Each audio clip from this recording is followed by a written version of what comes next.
Hello. हाँ जी, सभी को नमस्कार।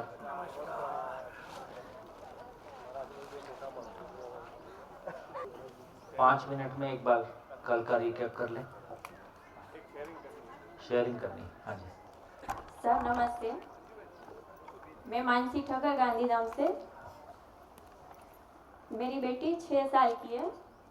कल उसने मुझे पूछा कि मम्मी तुम कब माइक में बोलोगी। तो फिर मैंने सोचा मैं नहीं बोलूँगी माइक पे तो कल को वो भी नहीं बोलेगी। ठीक। वो आचरण मैं आचरण नहीं करूँगी तो वो भी नहीं करेगी कल को। इसलिए मैं आज खड़ी हुई माइक पे बोलने के लिए। फिर मैंने उसे पूछा कि मैं कल सुबह बोलूँगी तो तुम तो अपनी क्लास में होगी, तुम्हें तो कैसे पता चलेगा कि मैं बोली माइक पे। तो ये कि कोई बात नहीं, जब मैं आऊँ तभी क्लास से आऊँ तभी मुझे बता देना कि तुम क्या बोली थी। तो वो भी पता चला उसने कि कितना विश्वास किया मेरे पर। बस थैंक यू सर, बहुत अच्छा लगा यहाँ पे आके, बहुत समझ आई। आज मैं इसलिए खड़ी हुई कि आचरण करूँगी तो पता चले, यहाँ से समझ मिली कि मैं आचरण करूँगी तो वो करेगी, नहीं तो कल को वो भी नहीं बोलेगी। क्या अच्छा लगा? बहुत अच्छा वो शब्द और भाषा का कल बताया कि क्या होता है। शब्द इंगित होते, नाप की तरह इंगित होते, वास्तविक इंगित करते हैं और वास्तविक नाप का इंगित करते, वो भी सब पता चला। और एक की परिभाषा के एक पता चला। हाँ, एक का पता चला। वो स्कूल में तो कैसे ऐसे पढ़ लिया रट लिया करते थे, फिर अभी समझ में आया कि ये सब क्या है। बढ़िया बढ़िया, थैंक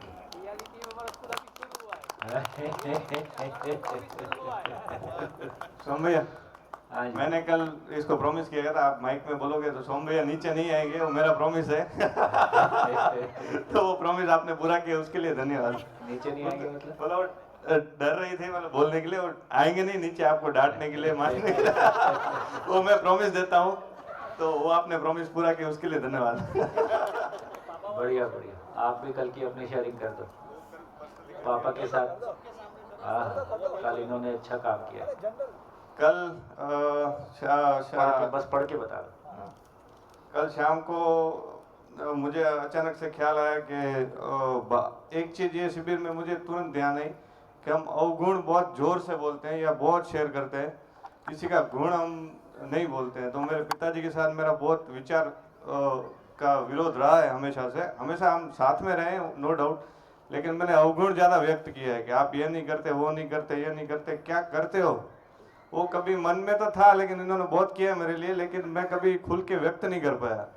तो यहाँ आके गुण भी जोर से व्यक्त करना चाहिए, जितना जोर से आप अवगुण करते हो। तो उस संदर्भ में कल मैंने हिम्मत जुटा के मेरे पिताजी को मैसेज किया कि अभी तक जो जो भी आपने मेरी यात्रा में सहयोग दिया है उसके लिए खूब खूब आभार, उसके लिए मैं आपका सम्मान करता हूँ, जो कि मैंने कभी ये शब्दों में नहीं बोला था। कल भी फ़ोन पे बोलने की हिम्मत नहीं थी, इसलिए मैंने मैसेज पे बोला। तो और कई बार मेरी स्थिति मनोस्थिति ऐसी हुई थी कि मुझे बहुत फ्रस्ट्रेशन था, तब मेरे पिताजी ने फ्रस्ट्रेशन सारी 2-2 घंटे तक ऑफिस में बैठ के उन्होंने मेरी फ्रस्ट्रेशन सुनी है। तो वो भी मैंने बोला कि उसके लिए भी खूब खूब धन्यवाद। कोई था मेरे सामने सुनने वाला, वो मेरी किस्मत है, नहीं तो मैं किसको जाके बोलता जो भी मेरी फ्रस्ट्रेशन, जो भी विरोध है। तो उन्होंने 2-2 घंटा वो सुना है उस मनोस्थिति में जब मुझे किसी को सुनाने की जरूरत थी। तो ये सब मैंने उनको बताया कि जो भी आपने मेरे लिए किया है उसके लिए बहुत सम्मान करता हूँ, और खुल के मैं कभी व्यक्त नहीं कर पाया, जो यहाँ आके मुझे सीखने मिला। तो उस वजह से मैं बोला अभी अमल कर देता हूँ, फिर बाद में जाके अभी इस माहौल में इच्छा हुई है तो उसमें भी देरी नहीं करनी चाहिए। तो मुझे बहुत अर्जेंट लगा ये चीज़ करने के लिए, तो मैंने सूत्र को अप्लाई किया, और सामने से मेरे पिताजी का रिप्लाई आया जो आप सबको बोलना चाहता हूँ। मैं ये सब सुन के बहुत भाव विभोर हो गया हूँ। माँ बाप किसी अपेक्षा वक्त कुछ नहीं करते, ये कर्तव्य और भावनाओं के आधार पर होता है। धन्यवाद, मुझे इस लायक समझा। अभी दूसरा मैसेज भी है उनका, और मुझे ये गर्व है कि मेरे बच्चों जैसा कोई एक नहीं है, और बाजार में एक अच्छा नाम कमाए, ये बिजनेस के दौर से बोल रहे हैं, एक अच्छा नाम कमाया है मेरे से भी जाने अनजाने में तुम पर ज्यादती हुई है, इसका हमेशा अफसोस रहेगा। कई बार ये ट्रेनिंग का भी हिस्सा था। तो बहुत ही एक भावनात्मक क्षण था मेरे लिए। खुल के इतना हमने एक दूसरे को कभी व्यक्त नहीं कर पाए शब्दों में, कल शब्दों में आया। उसके लिए आप सबका और इस शिविर का सब लोगों का खूब खूब धन्यवाद। खूब बढ़िया, खूब धन्यवाद। हाँ जी, नमस्कार भैया। भैया प्रश्न था थोड़ा, ये जीव अवस्था जैसे है, ये जीने की आशा के को व्यक्त करती है, राइट? जिंदा रहने की, यानी कि वो भयभीत होती है। तो मच्छर वाली कौन सी अवस्था हुई, क्योंकि वो भयभीत नहीं होता?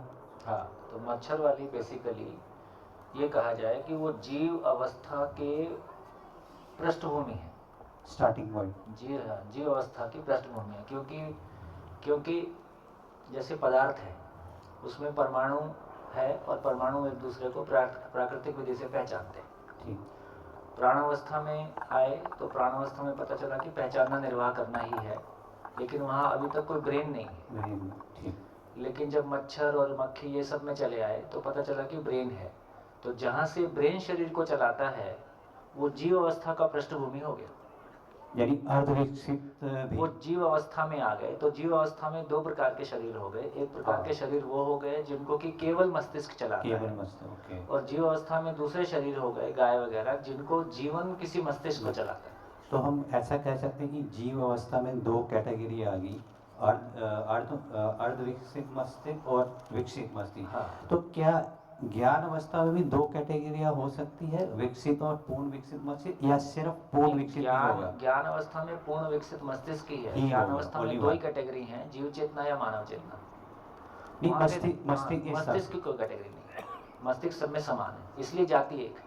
हाँ, मानव में पूर्ण विकसित है, पूरा मानव एक में से सभी मानव शरीर के रूप में पूर्ण विकसित पूर्ण हैं। विकसित है। शरीर को और विकसित नहीं होना है, सभी ठीक है। शरीर समान है समझने के अर्थ में, इसलिए मानव जाति एक है। मानव में एक, नहीं, ज्ञान अवस्था में एक ही है, और जीव अवस्था में दो कैटेगरी आ दो गई। कैटेगरी। ठीक, थैंक यू।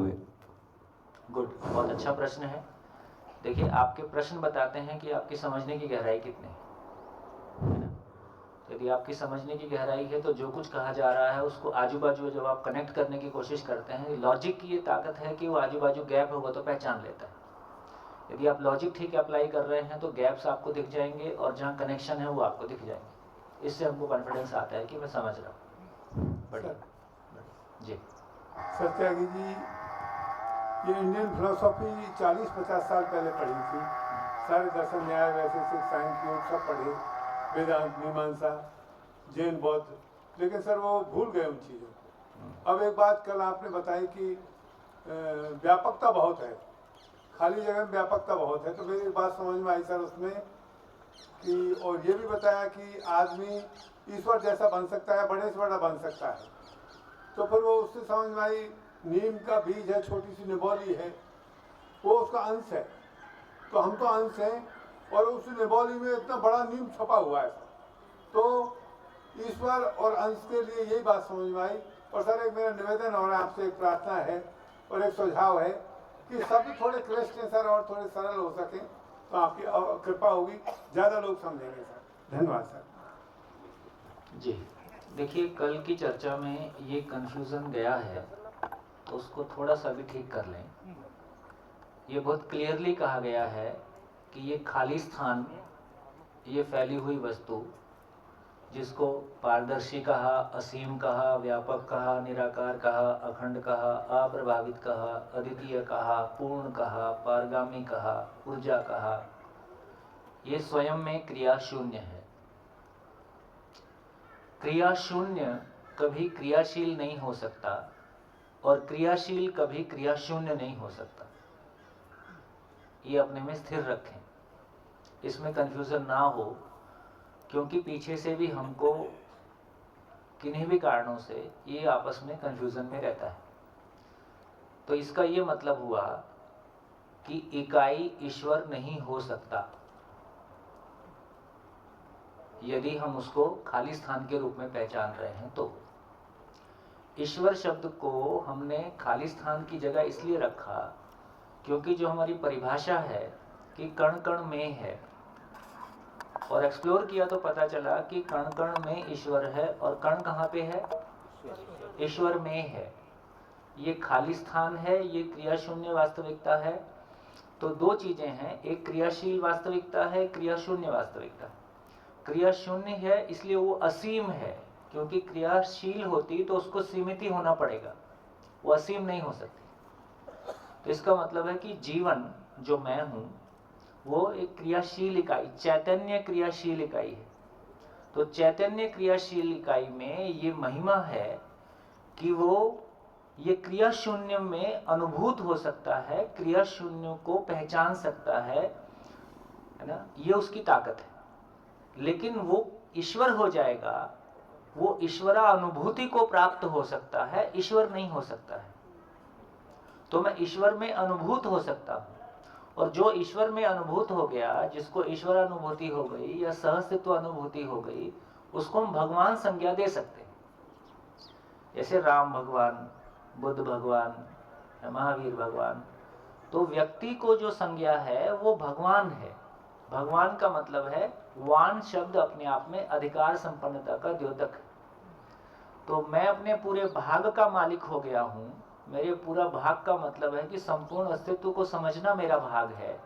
मैंने उसको पूरा समझ लिया है, आर पार हो गया हूं, और मैं उसको दूसरे को समझा सकता हूं, जी सकता हूं। उस अधिकार संपन्नता का नाम वान है, भगवान है।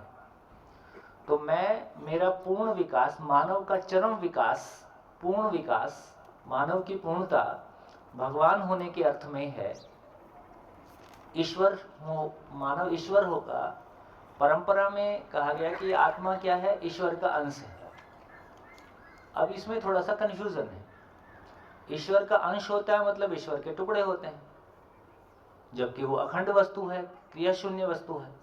यदि कोई क्रिया शून्य है, अखंड है, तो उसका टुकड़ा नहीं हो सकता है। तो हम आत्मा को ठीक से कह नहीं पाए कि आत्मा वस्तु रूप में क्या है। परंपरा में जो गैप रहा, हमने किसी एक लेवल तक बोला कि अजर है, अमर है, मरता नहीं है, कटता नहीं है, फटता नहीं है ना, ये सारी बातें ठीक है। लेकिन चीज क्या है? जब चीज क्या है तो ये एक्सप्लेन नहीं हुआ। तो ईश्वर का अंश है बोला, तो ईश्वर का टुकड़ा नहीं हो सकता, तो अंश कहां से आ गया? तो ये बात जमी नहीं। तो इस बात को लेके जो कंफ्यूजन रहा वो इस दर्शन में दूर होता है कि बेसिकली ये जो जीवन नाम की एंटिटी है, जिसमें आत्मा भी एक क्रिया है, जिसकी चर्चा आज हम करेंगे, ये ईश्वर का अंश नहीं है। ईश्वर से कुछ पैदा नहीं होता है। सृष्टि ईश्वर से नहीं है, ईश्वर में है। ईश्वर सृष्टि को चलाता नहीं है, होने मात्र से सृष्टि चलती है। तो ईश्वर की महिमा को हम पहले से कम समझ पा रहे हैं कि बेहतर समझ पा रहे हैं? हम ईश्वर की महिमा को, ईश्वरीय महिमा को पहले से बेहतर समझ पा रहे हैं, ज्यादा नजदीक समझ पा रहे हैं। और ईश्वर कहाँ है? ईश्वर कहाँ है? कि मैं ईश्वर में हूं, ये सब ईश्वर है ना। ये जो खाली जगह है, ये संपूर्ण खाली स्थान ईश्वर है। इसको हमने ईश्वर संज्ञा दिया है। आप ऊर्जा बोल लो, ईश्वर बोल लो। एक ऐसी महिमा जो स्वयं क्रिया शून्य होते हुए समस्त इकाइयों में क्रियाशीलता का आधार है। तो उस सच्चाई को, तो हम उस सच्चाई में ये खाली स्थान सब कुछ ईश्वर में है। अब ईश्वर मुझसे दूर है क्या? ईश्वर मुझको प्राप्त है। केवल ईश्वर को अनुभूत करने की योग्यता विकसित करनी है। जैसे किचन में सब सामान रखा है, लेकिन मुझको खाना बनाने की योग्यता नहीं है, तो मैं उसको मेहनत करके पाता हूँ, है ना। कैमरा चलाने की हमारी योग्यता नहीं है, ये दिन भर कैमरा चलाते हैं। गाड़ी चलाने की किसी की योग्यता है, किसी गाड़ी घर में हो सकती है, पर आपको गाड़ी चलानी आए ये जरूरी नहीं है, आप सीख लेते हो, है ना। तो उसी तरह से हमारे घर में आदमी रहता है, लेकिन उसको समझने की योग्यता हमारी नहीं है। मैं खुद एक मानव हूँ, लेकिन अपने मानव होने को समझने की योग्यता मेरी नहीं है। अभी नहीं है, कल हो जाएगी। इसी तरह से आदमी से भी, जीवन से भी सूक्ष्म कोई चीज है, तो ईश्वर कोई अति सूक्ष्मतम रियलिटी है। उसको समझने की भी हमारी योग्यता विकसित हो जाए, इस अर्थ में हमारी पात्रता का विकास होना है। तो पात्रता विकास ही मानव शरीर के रूप में हमारी सबसे बड़ी आवश्यकता है, या यही मानवीय पुरुषार्थ है। बढ़िया हो गया? क्या हो गया? ईश्वर और अल्लाह दोनों खाली स्थान को इंगित किए गए शब्द हैं। क्रिया शून्य क्रियाशील नहीं हो सकता, क्रियाशील क्रिया शून्य नहीं हो सकता। हाँ, इतना ही हो सकता है कि मैं उस क्रिया शून्य को समझ सकता हूँ, क्रिया शून्य में अनुभव संपन्न हो सकता हूँ। तो ये कंफ्यूजन मत आए, ये क्लैरिटी हमारी हो गई। ईश्वर को हम पहले से बेहतर समझ पा रहे हैं कि कम समझ पा रहे हैं? हम और क्लियर समझ पा रहे हैं, समझा देने की भाषा में समझ पा रहे हैं। तब पता चला कि सृष्टि स्वयं स्फूर्त है, सृष्टि में प्रकटन है, निर्माण नहीं है, बनाने वाला नहीं है ना। जो खाली स्थान है और इकाई का सहअस्तित्व महिमा है, सहअस्तित्व महिमा है। तो अब सहअस्तित्व की महिमा को समझें। बढ़िया, बोलिए। हाँ जी। सर, यहाँ पे जो चेतना और चैतन्य की बात हुई, हाँ। उन दोनों का डिफरेंस बहुत बढ़िया, बहुत बढ़िया। तो इसको ऐसा कहा गया कि मूल ऊर्जा और जीवन के सहअस्तित्व में जो जीवन में व्यक्त प्रभाव है वो आशा विचार इच्छा है। आशा विचार इच्छा पूर्वक हम शरीर में इंद्रियों को पहचानते हैं। तो कोई व्यक्ति चैतन्य है, जैसे कोई व्यक्ति कॉमा में चला गया तो हम कहते हैं इसकी चेतना नहीं है ना, चैतन्य नहीं है। तो चैतन्यता का मतलब है कि मैं शब्द स्पर्श रूप रस गंध से मिलने वाले सारे सिग्नल्स को पहचानता हूं, तो मैं चैतन्य हूं, मुझको पता चलता है। और तो जीवन में चैतन्यता कहां से आई? मूल ऊर्जा में ऊर्जित होने के आधार पर। तो जीवन में चैतन्यता का आधार है, इसलिए व्यापक वस्तु को, खाली स्थान को एक नाम चेतना है। तो खाली स्थान का एक नाम चेतना है। चेतना की वजह से जीवन में चैतन्यता है, ठीक है। और इस चेतना को जब मानव स्वयं को शरीर मानते हुए ग्रहण करता है तो उसका नाम जीव चेतना है। जब जीव चेतना कह रहे हैं तो वो मानव में शरीर को जिंदा बनाए रखने के अर्थ में जो ज्ञान है उसको जीव चेतना कह रहे हैं। और जब मानव में संज्ञानशीलता के अर्थ में, जीने के अर्थ में ज्ञान है तो उसको मानव चेतना कह रहे हैं। जब मैंने स्वयं को शरीर रूप में पहचाना तो ये जीव चेतना है। जब मैंने स्वयं को मानव रूप में पहचाना तो ये मानव चेतना है। तो मानव चेतना शब्द मानव के साथ जुड़ गया, अकेला चेतना शब्द ऊर्जा के साथ में जुड़ गया। एक और क्वेश्चन था, ये जो तीन वास्तविकता है, स्पेस, जड़ एंड चैतन्य, तो चैतन्य की वास्तविकता को हम कैसे समझें? चैतन्य आज समझें। हाँ जी भैया, जीव अवस्था के अंतर्गत हमने, हाँ जी, जब कोई प्रश्न करता है तो मेरे से ही कर रहा होता है कि आपसे भी कर रहा होता है? हाँ, तो ऐसा मत सोचना सोम भाई से बात होती, तब तक मैं आराम कर लेता हूँ।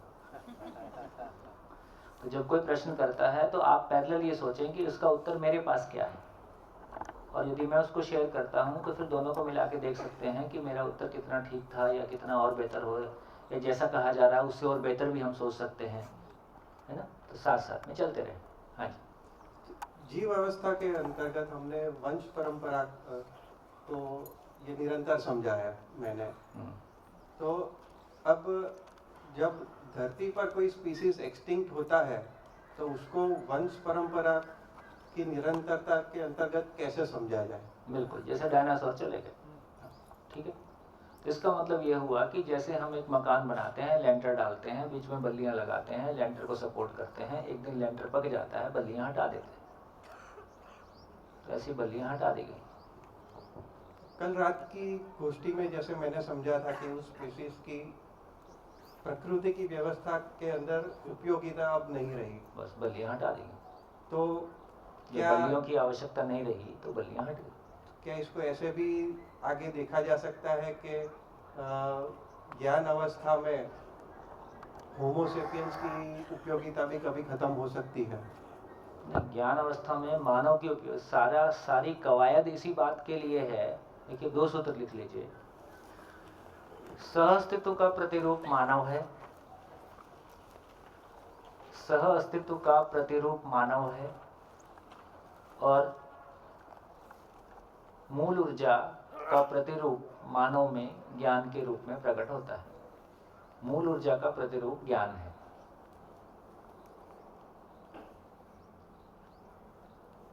ईश्वर ज्ञान स्वरूप में व्यक्त है। ईश्वर कण कण से व्यक्त है, अव्यक्त नहीं है।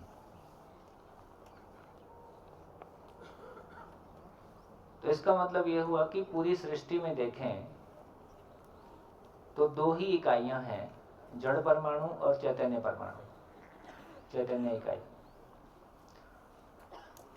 चैतन्य इकाई कहां से आ गया इसकी चर्चा अभी नहीं कर रहे हैं। सूत्र के रूप में लिखना चाहें तो लिख सकते हैं कि जड़ परमाणु विकास पूर्वक चैतन्य हुआ। सॉरी, चैतन्य परमाणु, हाँ, जड़ परमाणु ही। अब इसको खोलेंगे नहीं, कभी आगे मिलेंगे तब इस पर बात करेंगे। कहां से आ गया चैतन्य इकाई, कहां से आ गई, जीवन कहां से आ गया? तो जड़ परमाणु विकास पूर्वक चैतन्य हुआ। अब इस पे चर्चा भी नहीं करेंगे, है ना।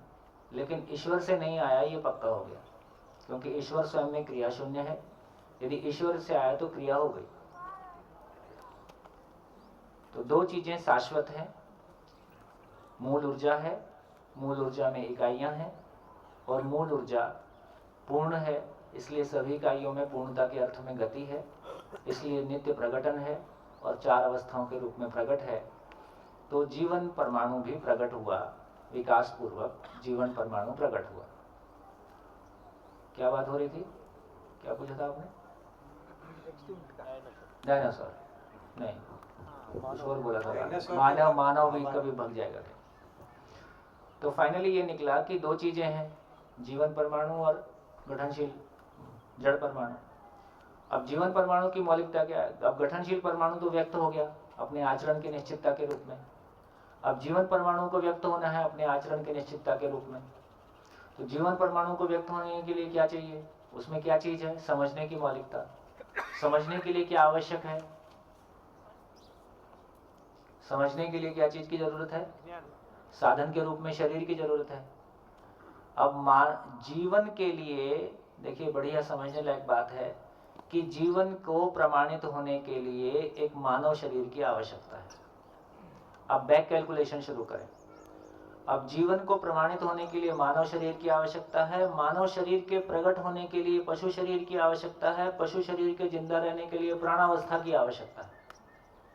तो लिंक ऐसा बैठा कि जीवन के प्रमाणित होने के लिए मानव शरीर की आवश्यकता है, इसलिए पूरी ये इतनी मेहनत हुई।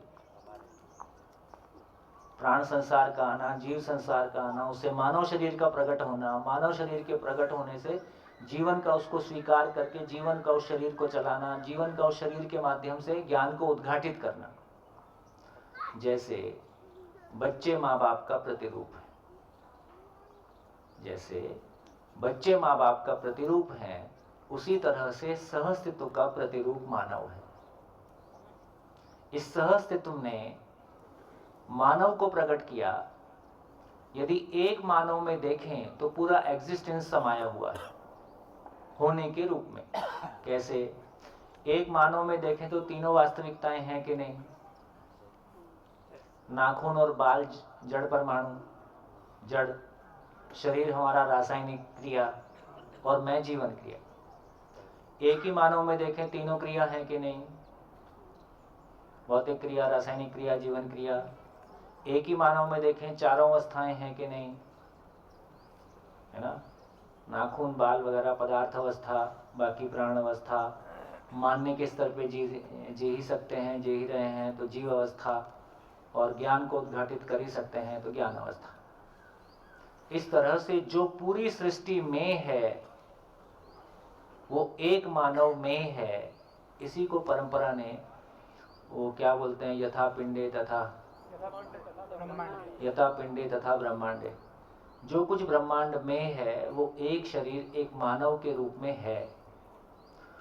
और जो पूरे एग्जिस्टेंस का स्वरूप है, जो उसके रहने का स्वरूप है, उसको एक मानव पूर्णतया व्यक्त कर सकता है। तो उसके हार्डवेयर एक मानव में देखें तो पूरा एग्जिस्टेंस का हार्डवेयर भी है, और एक मानव पूरे एग्जिस्टेंस के सॉफ्टवेयर को एक्सप्लेन कर सकता है। ये सहअस्तित्व का प्रतिरूप मानव है। तो सहअस्तित्व ने मानव के रूप में अपने आप को पूरी तरह से व्यक्त किया। तो जो सहअस्तित्व अपने आप को मानव रूप में व्यक्त कर रहा है, क्या उसमें मानव की जगह खत्म हो जाएगी? मानव तक पहुंचने के लिए सारा जो भी रिशफल होना था, जिसको भी आना था जाना था हुआ। मानव तक पहुंच गए तो उसकी परंपरा है। तो एक धरती हमेशा जागृति का स्कूल बना रहेगा, और जो भी संसार में जीवन है जिनको जागृति की आवश्यकता है, उस धरती पे अपना शरीर चलाएंगे, जागृति को पाएंगे और जागृति पूर्वक जिएंगे, और इसकी निरंतरता है। बढ़िया। हाँ, और बोलिए। सोम भाई, सभी इकाइयाँ मूल ऊर्जा से ऊर्जित है। सभी इकाइयों में व्यवस्था है, वही बताता है कि वो एक मूल ऊर्जा, एक ऊर्जा से ऊर्जित है, पूर्ण ऊर्जा से ऊर्जित है, इसलिए उसमें व्यवस्था है। तो व्यवस्था, अगर मैं अव्यवस्थित हूँ तो क्या अव्यवस्थित होने के लिए मूल ऊर्जा से मैं ऊर्जित हो सकता हूँ? नहीं, मानव में डिजाइन बदल गया। मानव के अलावा जितनी भी इकाइयां हैं वो बाय डिफॉल्ट प्राकृतिक विधि से व्यवस्था में है, उनको अव्यवस्थित होने की संभावना भी नहीं है, क्योंकि उनके पास कल्पनाशीलता नहीं। वो तो सभी व्यवस्थित ही है, तो व्यवस्था मानव के पास कल्पनाशीलता है, इसलिए मानव समझ पूर्वक व्यवस्था को पहचानता है। जब तक व्यवस्था को नहीं पहचानता है तब तक वो व्यवस्था को पहचानने के क्रम में जो व्यवस्था नहीं है उसकी समीक्षा के क्रम में व्यवस्था से बियॉन्ड जी सकता है, अव्यवस्था में जी सकता है। लेकिन अव्यवस्था में जी के पीड़ित होता है तो फिर अव्यवस्था से फिर व्यवस्था को खोजता है, इस तरह से व्यवस्था तक का रास्ता तय करता है। तो बिल्कुल वैसे ही है कि जैसे एक बच्चा गिरता पड़ता एक दिन खड़ा हो जाता है। एक बच्चे को खाना खाना नहीं आता है पर एक दिन खाना खाना सीख जाता है। तो इसका मतलब है कि क्या वो बच्चा कुछ गलत कर रहा है या वो सही को पकड़ने की कोशिश में है। हमने शुरू में भी कहा था कि इसको गलतियां नाम ना दिया जाए, वो सही को पकड़ने के प्रयास में है और एक दिन सही को पा लेता है। तो उसका मतलब तो ये हुआ ना कि अव्यवस्था नाम की कोई चीज है ही नहीं। अव्यवस्था नाम की कोई चीज है ही नहीं, व्यवस्था को पहचानने के क्रम में प्रयास है। इसलिए आपकी बात का सम्मान करते हुए यदि ये कहा जाए, यदि गलत सही की भाषा का प्रयोग नहीं करना है तो मानव जाति ने आज तक जो कुछ भी किया सुख की तलाश में किए गए प्रयोग है।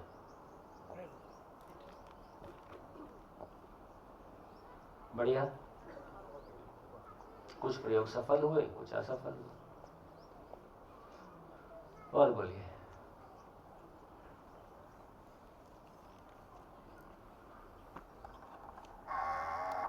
इस प्रयोग में मानव सहज कुछ जैसे डायनासोर बताया, लेकिन मानव के कारण कुछ जीवन जो ये हो गए, नष्ट हो गए, कुछ स्पीशीज जो मानव के कारण इस हुई। प्रयोग की विशालता इतनी बड़ी है कि कोई धरती भी खत्म हो सकती है, सूरज बन सकती है। तो मानव के कारण हुआ तो वो भी एक सहज प्रकृति में होना होगा, इसलिए हुआ ऐसा। हाँ, मतलब ये प्रोसेस है। जैसे एक परिवार में एक बच्चा इतना बिगड़ गया कि परिवार ही बर्बाद हो गया, या एक पिता अपने परिवार में किसी नशे में चला गया, किसी बुरी आदत में चला गया, उससे वो पूरा परिवार ही बर्बाद हो गया। ऐसा भी होता है। लेकिन जीवन तो बर्बाद होता नहीं है। यदि बड़े कैनवस पे देखेंगे तो कितनी भी बड़ी बर्बादी हो उसमें आबादी छुपी ही रहती है। कैसे? फाइनली वो जीवन ये निष्कर्ष निकालता है कि जो हुआ ठीक नहीं हुआ, और विषमातिरेक सम की ओर। इसका अंतिम स्वरूप है कि मानव की गलती से इस धरती पे एटॉमिक वेपन का यूज हो जाए और फिजन और फ्यूजन का रिएक्शन शुरू हो जाए तो ये धरती सूर्य बन जाएगा। तो ऐसे भी तमाम प्रयोग धरती पे अस्तित्व में हुए ही होंगे जहां एटॉमिक वेपन की वजह से धरतियां नष्ट हो गईं। धरती के नष्ट होते ही सारा मानव, सारी प्रकृति, सारा पशु पक्षी सब खत्म, फिर से आविर्भाव। जीवन तो खत्म होगा नहीं। लेकिन ये धरती करोड़ों साल के लिए अपनी यात्रा से मुक्त हो गई, अपनी यात्रा उसकी टूट गई। तो जितने जीवन है कहीं और शिफ्ट हो जाएंगे। तो यहाँ तक का घटनाक्रम है। क्योंकि वो कभी कभी अपनी जलती है कि ये हमने वो पिंक पिजन या वो कोई ग्रे डॉग है, जैसे पेंगुइन है, वैसा वो सारे करोड़ों की संख्या में, लाखों की संख्या में थे, काट काट के मानव ने खत्म कर दिया। पर उतना भी जलने की जरूरत नहीं है मन के अंदर। वो भाव जो है वो, मैं समझा नहीं आपकी बात।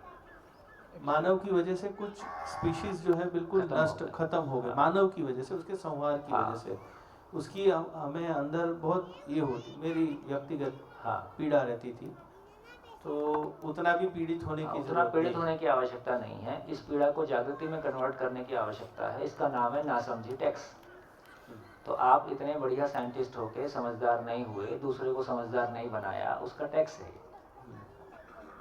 तो जब तक हम लोग समझदार नहीं होंगे, दूसरों को समझदार नहीं बनाएंगे, कोई ना कोई टैक्स लगता रहेगा। और ये टैक्स इतना बड़ा भी हो सकता है कि ये धरती करोड़ों वर्ष के लिए अपनी जागृति से मुक्ति पा जाए। और मुझे साइंटिस्ट मत कीजिए, मैं भी ठीक हो गया हूँ।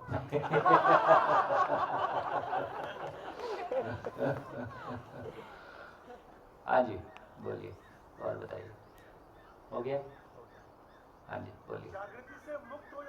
जागृति से मुक्त हो जाना कि जागृति का अवरुद्ध हो जाना, चूक जाना। इतने बड़ा जो हिमालयन प्रयास हुआ था, एक धरती को इवॉल्व होने में कितना समय लगा होगा? तो करोड़ों वर्ष का प्रयास मानव की गलती से खत्म भी हो सकता है। और इस अस्तित्व में ऐसा हुआ है, होता है। तो एक व्यक्ति की गलती से परिवार बर्बाद होते हैं, एक व्यक्ति की गलती से देश बर्बाद होते हैं, एक व्यक्ति की सामूहिक गलतियों से ये धरती भी बर्बाद हो सकती है। यहाँ तक का भी घटनाक्रम रखा हुआ है। हाँ जी। कल हमारे समूह में जो गोष्ठी हो रही थी, तो उसमें सुल्तान भाई और नितिन भाई, इनका एक सवाल था कि तीसरे दिन जो आपने बताया था उसमें और इसमें एक कॉन्फ्लिक्ट है। तो ये तय हुआ था कि सुबह पूछेंगे। तो नितिन भाई आप पूछ लेंगे क्या? बोलिए। नहीं, आप बता दो, ज़्यादा बेहतर है। तो सुल्तान भाई हो तो वो भी बता दें। सुल्तान भाई कहाँ है? सुल्तान भाई कौन है? सुल्तान भाई सुल्तान भाई बाहर।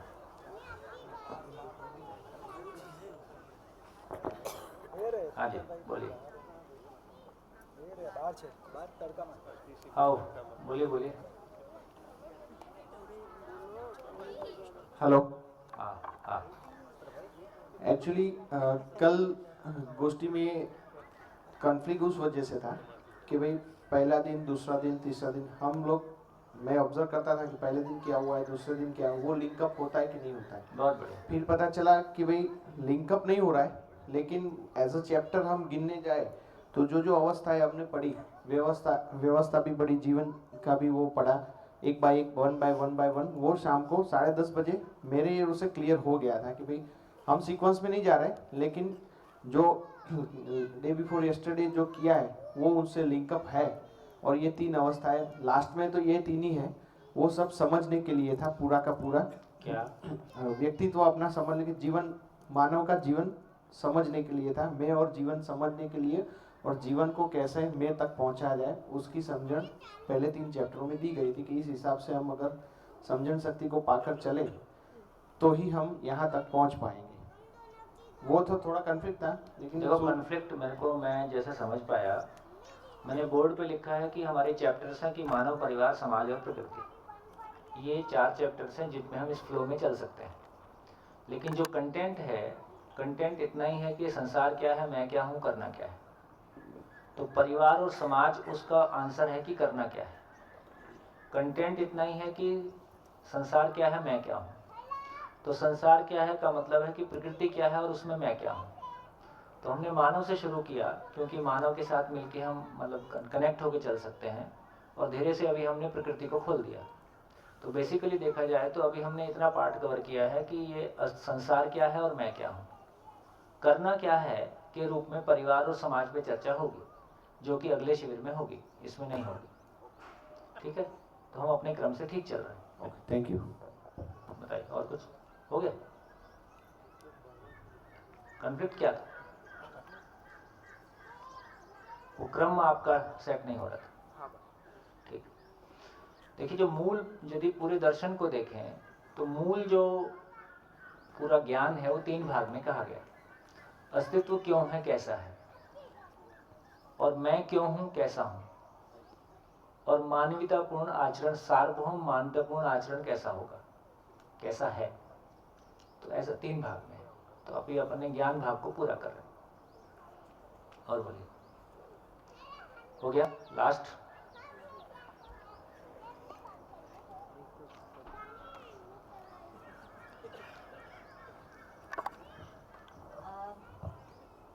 मानवी की मतलब गलतियों की मतलब नासमझी मानव की की वजह गलती। से हाँ। अगर कोई एक जीव अवस्था का एक्सटिंक्शन हो जाता है तो वो तो हमारे कारण हो रहा है ना, उसकी वंश परंपरा तो बनी रहती है, वो जो अस्तित्व नित्य वर्तमान है, तो वर्तमान मतलब उसका तो ये प्रॉपर्टी है कि वो अभी वंश परंपरा की वजह से बना रहेगा, ठीक है।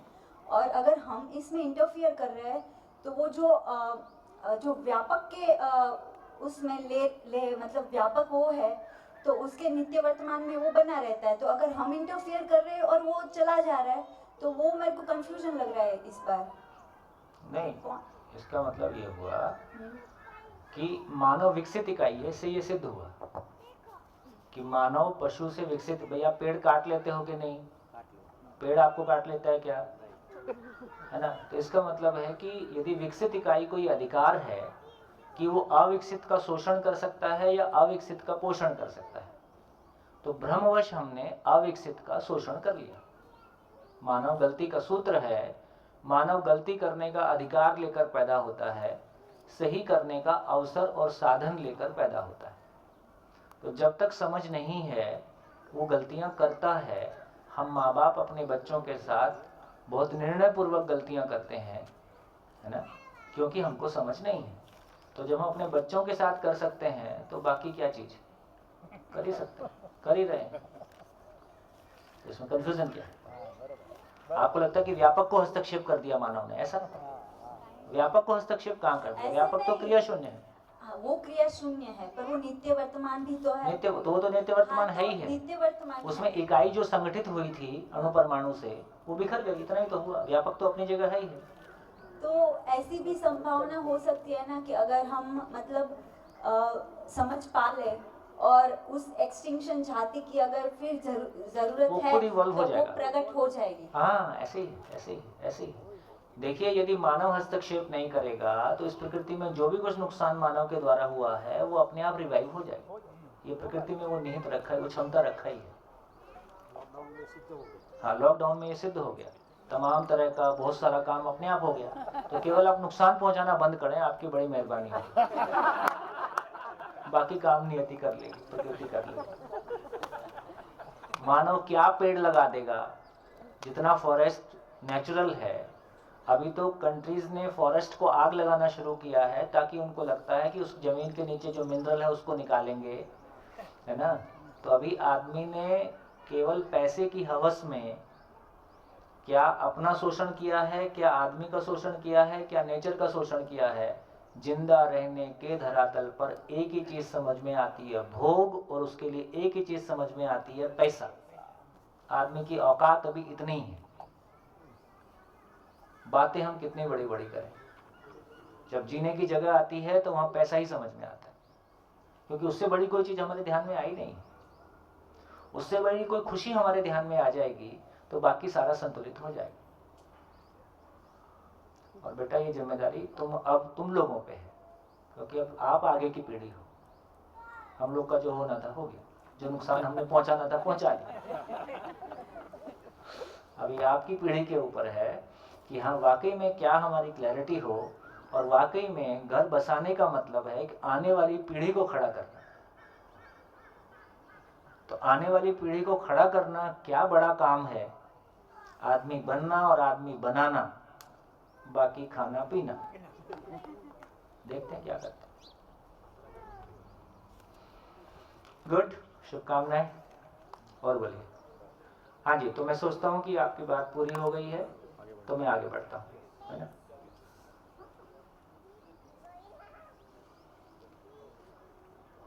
बोर्ड साहब आ जाओ जवान, बताइए। तब तक आप हाथ उठा रहे थे, आपका क्वेश्चन ले लेते हैं। सब साफ, तीनों बोर्ड साफ। जो अभी तक समझ में आया कि जैसे ये पूरा ब्रह्मांड है, उस ब्रह्मांड में खाली स्थान है। ये देखो, ब्रह्मांड में खाली स्थान है कि जो है वो खाली स्थान से खाली स्थान है। खाली स्थान जो है वो उसमें इकाइयां हैं। इकाइयां जो हैं वो ऊर्जा स्वरूप हैं। इकाइयां जो है वो आर पार है, उसमें ऊर्जा जो है अर्जित है हर इकाई में। अब उसमें हर इकाई में जब ऊर्जा अर्जित है वो पूर्ण है, पूर्णता की तरफ गतिमान है। अब अगर पूर्णता की तरफ गतिमान है तो उसमें व्यवस्था भी आ गई कि वो व्यवस्था की ओर बढ़ रही है। बहुत बढ़िया। अब अगर व्यवस्था की ओर वो बढ़ रही है तो फिर मानव व्यवस्था की ओर कैसे बढ़े? बढ़ तो रहा और कैसे बढ़ेगा? तो वो हर इकाई जो है वो मानव स्वरूप अपने व्यवस्था की ओर बढ़ रही है। बढ़ी रही है, समातिरेक विषम की ओर, विषमातिरेक सम की ओर। सूत्र है, अस्तित्व स्थिर है, जागृति निश्चित। इतना ही है कि आप शिविर, अध्ययन शिविर करके इसको एक शरीर यात्रा में पूरी कर लो, या 10-20 शरीर यात्रा और परेशान होके तब पूरी कर लेंगे। इतना ही ऑप्शन है। तो ये भाग्य और कर्म और ये तो कल वो पता चला क्या भाग्य और कर्म अगले जन्म का मिला है, ऐसा तो कुछ है ही नहीं। अगले जन्म का मिला है और क्या? अगले जन्म का नहीं मिला है तो क्या? तो जो कुछ भी हम कर रहे हैं ये कंटिन्यूस जर्नी है। इसका मतलब ये थोड़ी हो गया कि मैं पीछे मेहनत करके आया उसका कोई फल मेरे को नहीं मिलेगा।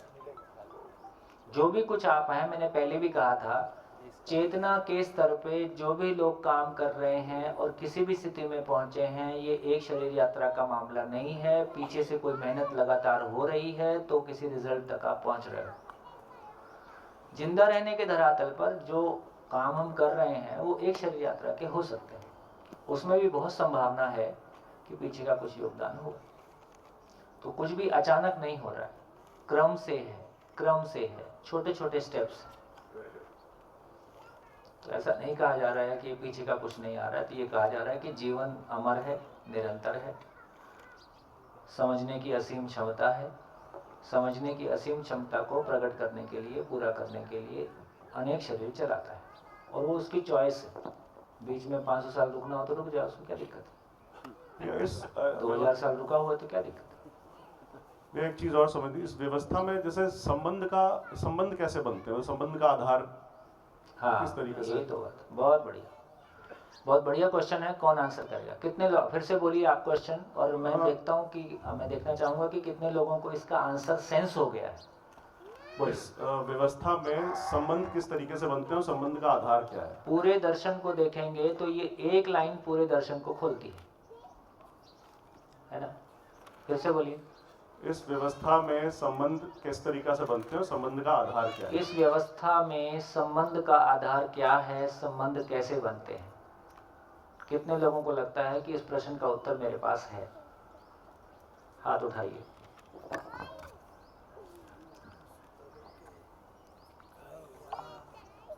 चलो वेणु भाई बोलेंगे। माइक दो भाई।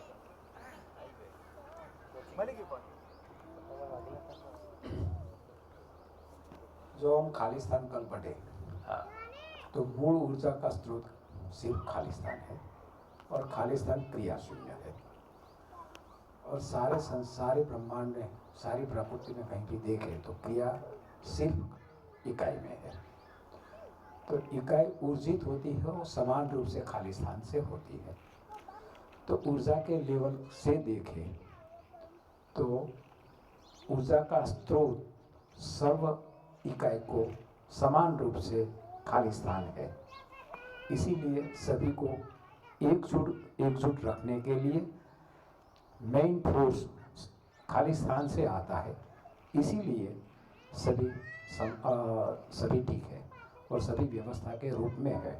इसीलिए वही उसका संबंध है, उसका निर्वहन, उसकी प्रेरणा का मूल स्रोत खालिस्तान ही है।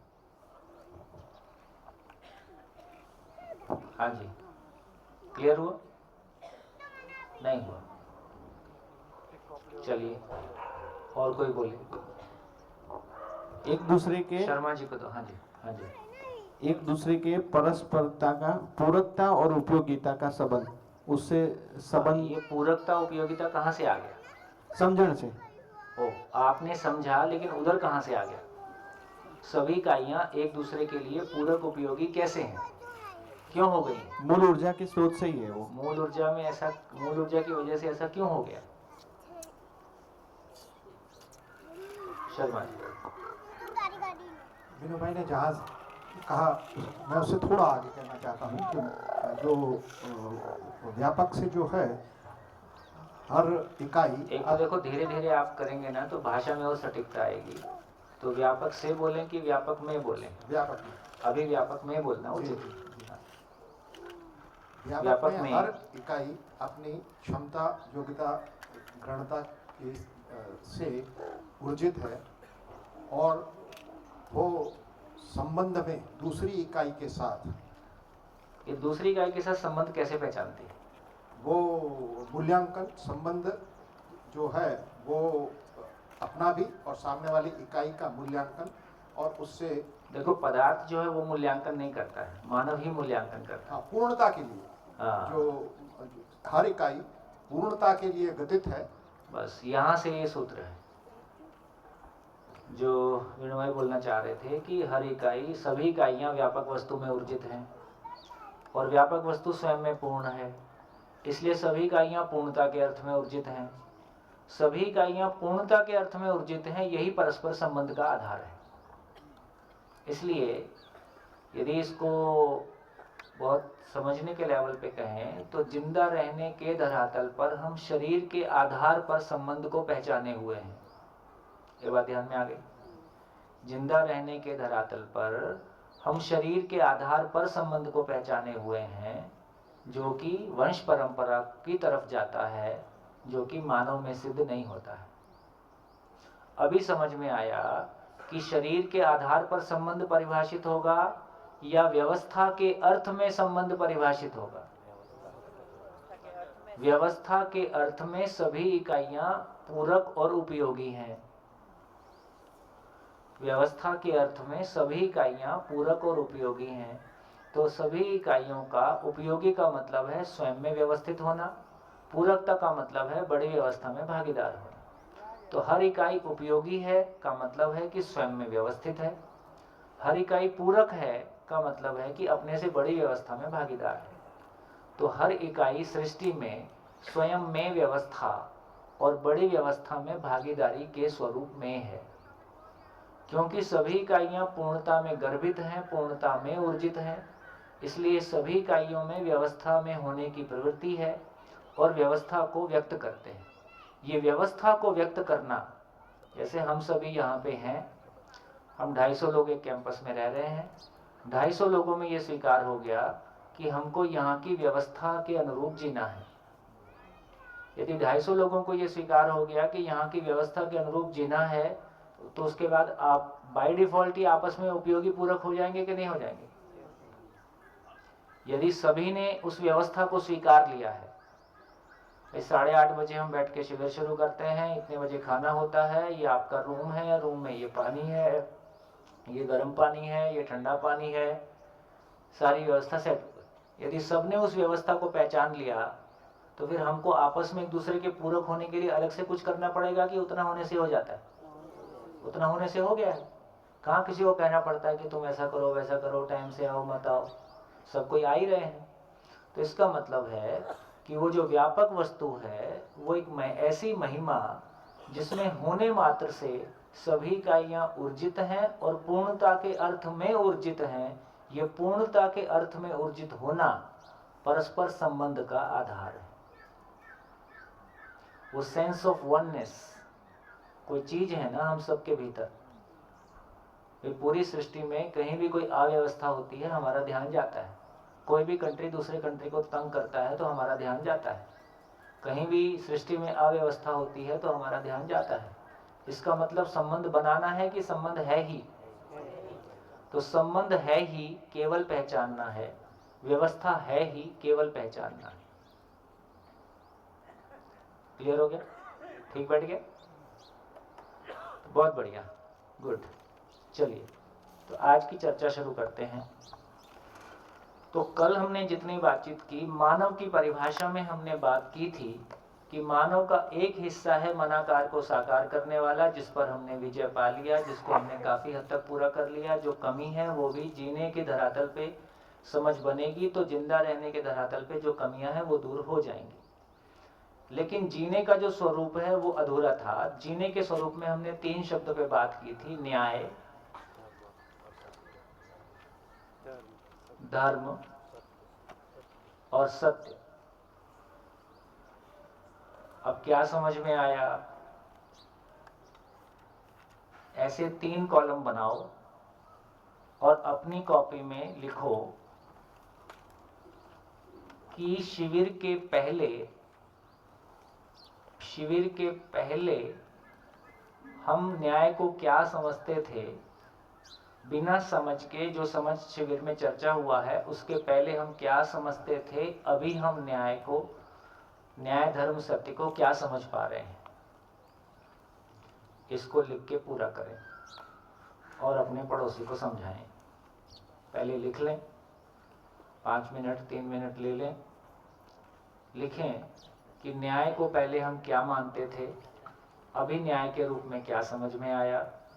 धर्म को पहले क्या मानते थे, अभी धर्म क्या समझ में आया। और सत्य को पहले क्या मानते थे, अभी सत्य क्या समझ में आया। थोड़ा बड़ा बड़ा बनाइए ताकि खुल के लिख सके। तो इस पे हमारी एक क्लैरिटी बनेगी कि हमने क्या यात्रा की है।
हाँ जी बोलिए।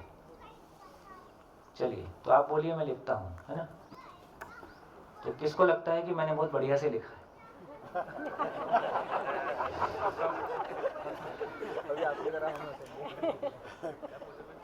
किसको लगता है कि मैं आके बोर्ड पे लिख सकता हूँ?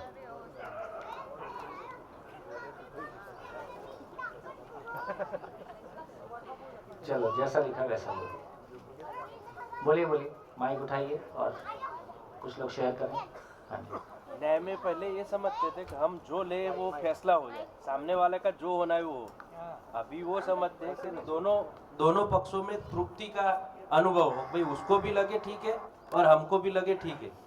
वो अभी समझ में आया। पहले तो ये समझते हैं हमने जो लिया वो फैसला वो ही न्याय है, हम बड़े करके।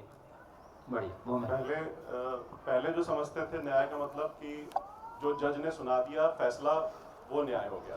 पहले उस फैसले को हम न्याय समझते थे, पर वो फैसला होता था। आपने घरों में भी देखे, रोज फैसले हो रहे हैं। रोज फैसले हो रहे हैं, वो न्याय नहीं है। न्याय जो है वो अब शिकायत मुक्त और अभाव मुक्त परिवार में जीना, उसको न्याय समझा यहाँ पे। दूसरी चीज धर्म जो है वो पहले पूजा पाठ, किताबें, मंदिर, घंटा, एक पद्धति अपना ली, एक धर्म अपना लिया, उसको ही धर्म समझते थे। अब परिवार जो है वो, समाज जो है वो भय मुक्त हो पाए, न्याय प्रमाणित हो पाए परिवार के अंदर, उसको धर्म समझा यहाँ पे।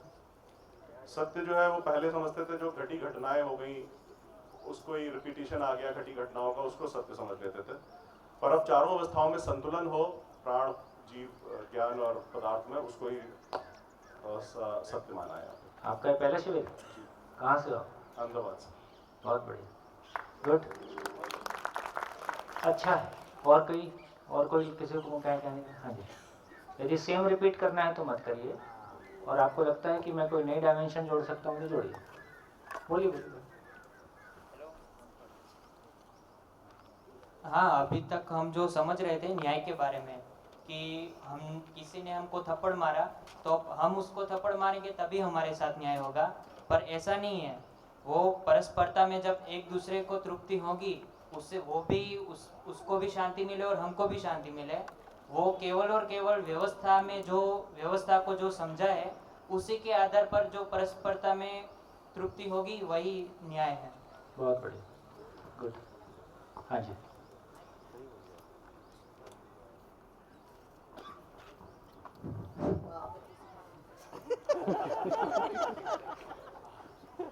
मैं खाली एक चीज धर्म के बारे में जो अनुभूति हुई है उसको 2 शब्दों में खाली बताना चाह रहा हूँ कि हम सुबह पूजा करते हैं, पाठ करते हैं, तो दुर्गा सप्तशती का पाठ करते हैं, आज भी कर रहे थे।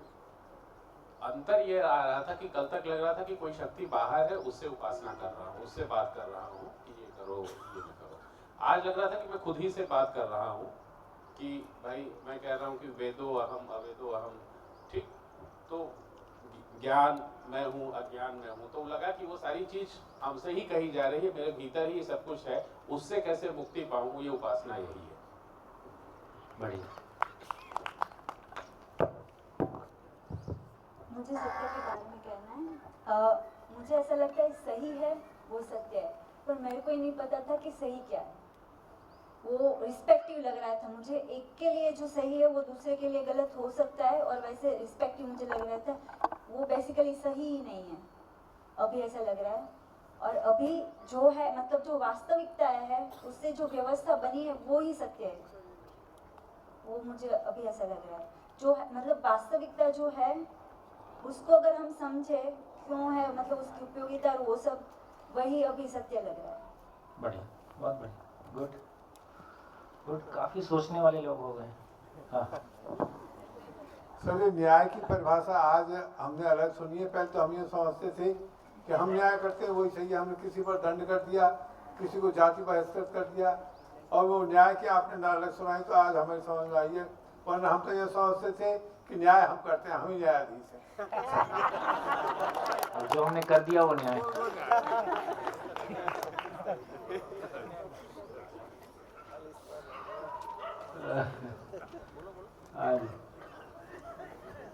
न्याय को तो जैसे देखा इन्होंने बताया वैसे कि जो दोषी है उसको दंड मिलना चाहिए, वो न्याय मैं समझती थी। अब दोनों पक्ष में संबंध में तृप्ति हो और दोनों समझण से मतलब एक दूसरे को एक्सेप्ट कर, तो वो न्याय हुआ।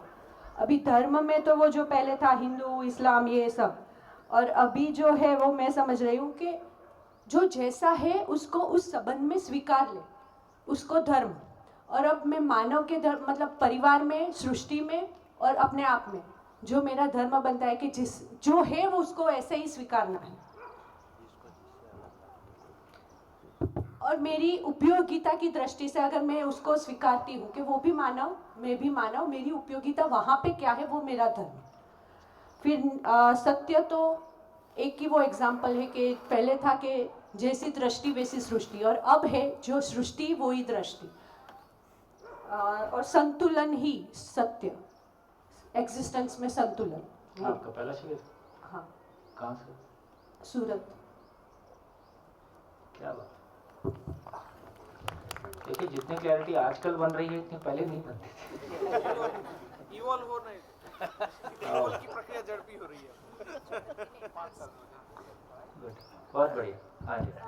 मैं न्याय के बारे में बोलना चाहूँगी कि पहले तो फैसला ही न्याय था, तो अब लग रहा है कि अब मैं सत्य धर्म पूरे व्यवस्था को समझ रही हूँ, पहचान रही हूँ, समझ में आ रहा है, तो उभय तृप्ति तभी होगी। अच्छा ये बताओ, तुम्हारी शादी को लेके तुम लोग का विश्वास बढ़ रहा है कि घट रहा है? तब तुम्हारी तृप्ति का पता चलेगा। अब ऐसा लग रहा है कि शायद हो सकता है। अभी वो करना ही नहीं है, उसमें थोड़ा मैं ऊपर आप है ना, शादी मतलब करवा के ही रहोगे ऐसा लग रहा है। देखो शादी का क्या मतलब है उसको अपन समझे। देखो भाई भाई की नहीं बन रही है ना, दूरी बनाई जा सकती है, और बाप बेटे की नहीं बन रही है वहां भी दूरी बनाई जा सकती है। मतलब बच्चों के साथ नहीं बन रही है तो वहां भी दूरी बना सकते हैं। ये पति पत्नी एक ऐसी जगह है जहां या तो जीना है नहीं तो झेलना है। दूरी बनाना भी एक झेलना है, तो यहाँ भागने की गुंजाइश नहीं है। तो इसलिए विवाह वो जगह है जिसको कहा कि विवेक पूर्वक वहन करना विवाह है,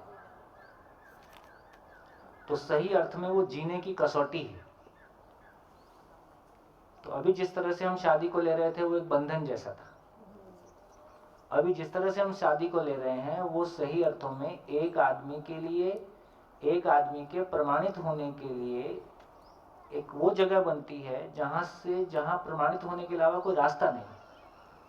इसलिए अब ये कॉन्फिडेंस आने की जरूरत है भी जैसा भी लड़का होगा, यदि हमको कॉन्फिडेंस आ गया है कि मानव मूलतः सुखी होना चाहता है, और वो अभी के लड़के तो काफी बदल गए हैं, अब तो अभी के लड़के तो अधिकांश जो है पत्नी भक्त हो गए, तो ज्यादा डरने की जरूरत नहीं है।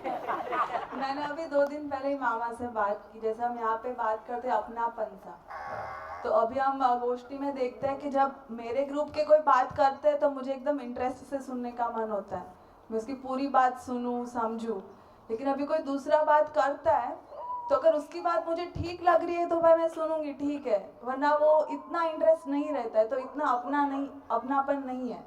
लेकिन अगर वहाँ पे भी वो अपनापन आ जाए और वो उसको वो सुने, वो बोले, वो मुझे अपनापन जैसा लगे, तो सब अपने हो गए, तो फिर क्या फर्क पड़ता है किससे शादी करूं, कंपैटिबिलिटी तो आ ही जाएगी। हाँ, तो इसका ये मतलब हुआ कि बाकी सबके साथ एक कंपैटिबिलिटी है, लेकिन जो हमको अपनी जर्नी समझने की जर्नी के साथ शरीर की आवश्यकताएं और उसके साथ में दोनों के प्रमाणित होने का अवसर के लिए दोनों एक दूसरे को फिजिकली, मेंटली, इमोशनली कॉम्प्लीमेंट करते हैं। देखो जितनी भी गाड़ियां हैं, एक चक्के की गाड़ी कभी देखी है? तो गाड़ी 2 ही चक्के वाली होती है। मिनिमम व्यवस्था के लिए 2 की व्यवस्था है, तो मिनिमम 2 अंश मिलके परमाणु होते हैं। और जो भी साधु परंपराएं रही हैं उनमें भी एक जो मुख्य व्यक्ति रहता है, उनके साथ में एक दूसरे सहयोगी साधक के रूप में रखा जाता है। ऐसी भी परंपराएं साधना परंपराओं में भी रही हैं। तो 2 होने से एक दूसरे के लिए सपोर्ट सिस्टम बनता है, एक दूसरे के लिए पूरकता बनती है। तो इस रूप में आप देखोगे तो सारी चीजों को, तो उस सेंस में आप देखोगे तो बेसिकली विवाह वो चीज है कि जैसे विवाह तक की यात्रा तो हमारे तैयार होने की यात्रा है। सही अर्थों में देखा जाए तो विवाह वो स्थिति है जब मैं अगली पीढ़ी को जिंदगी देने के लिए घोषणा करता हूँ। तो मेरे प्रमाणित होने के लिए मतलब है एक परिवार को चलाने के लिए परिवार की भौतिक आवश्यकताएं और परिवार की भावनात्मक आवश्यकताएं और समाज में परिवार की भागीदारी, तीनों एंगल है। परिवार की भौतिक आवश्यकताएं, परिवार की मानसिक आवश्यकताएं बच्चों के रूप में, और परिवार की सामाजिक भागीदारी। इन तीनों को एक व्यक्ति कर पाएगा, ये एक अलग तरह का काम है। लेकिन अल्टीमेटली हम भी पैदा हुए हैं तो किसी परिवार में पैदा हुए ना। तो यदि आप एक समझदार व्यक्ति हैं, समझदार माँ बाप हैं, तो यदि आपके पास फिर बच्चे हैं तो आपको जन्म से उन बच्चों को घड़ने का अवसर है। दूसरों के बच्चों के साथ आपको वो अवसर नहीं मिलेगा।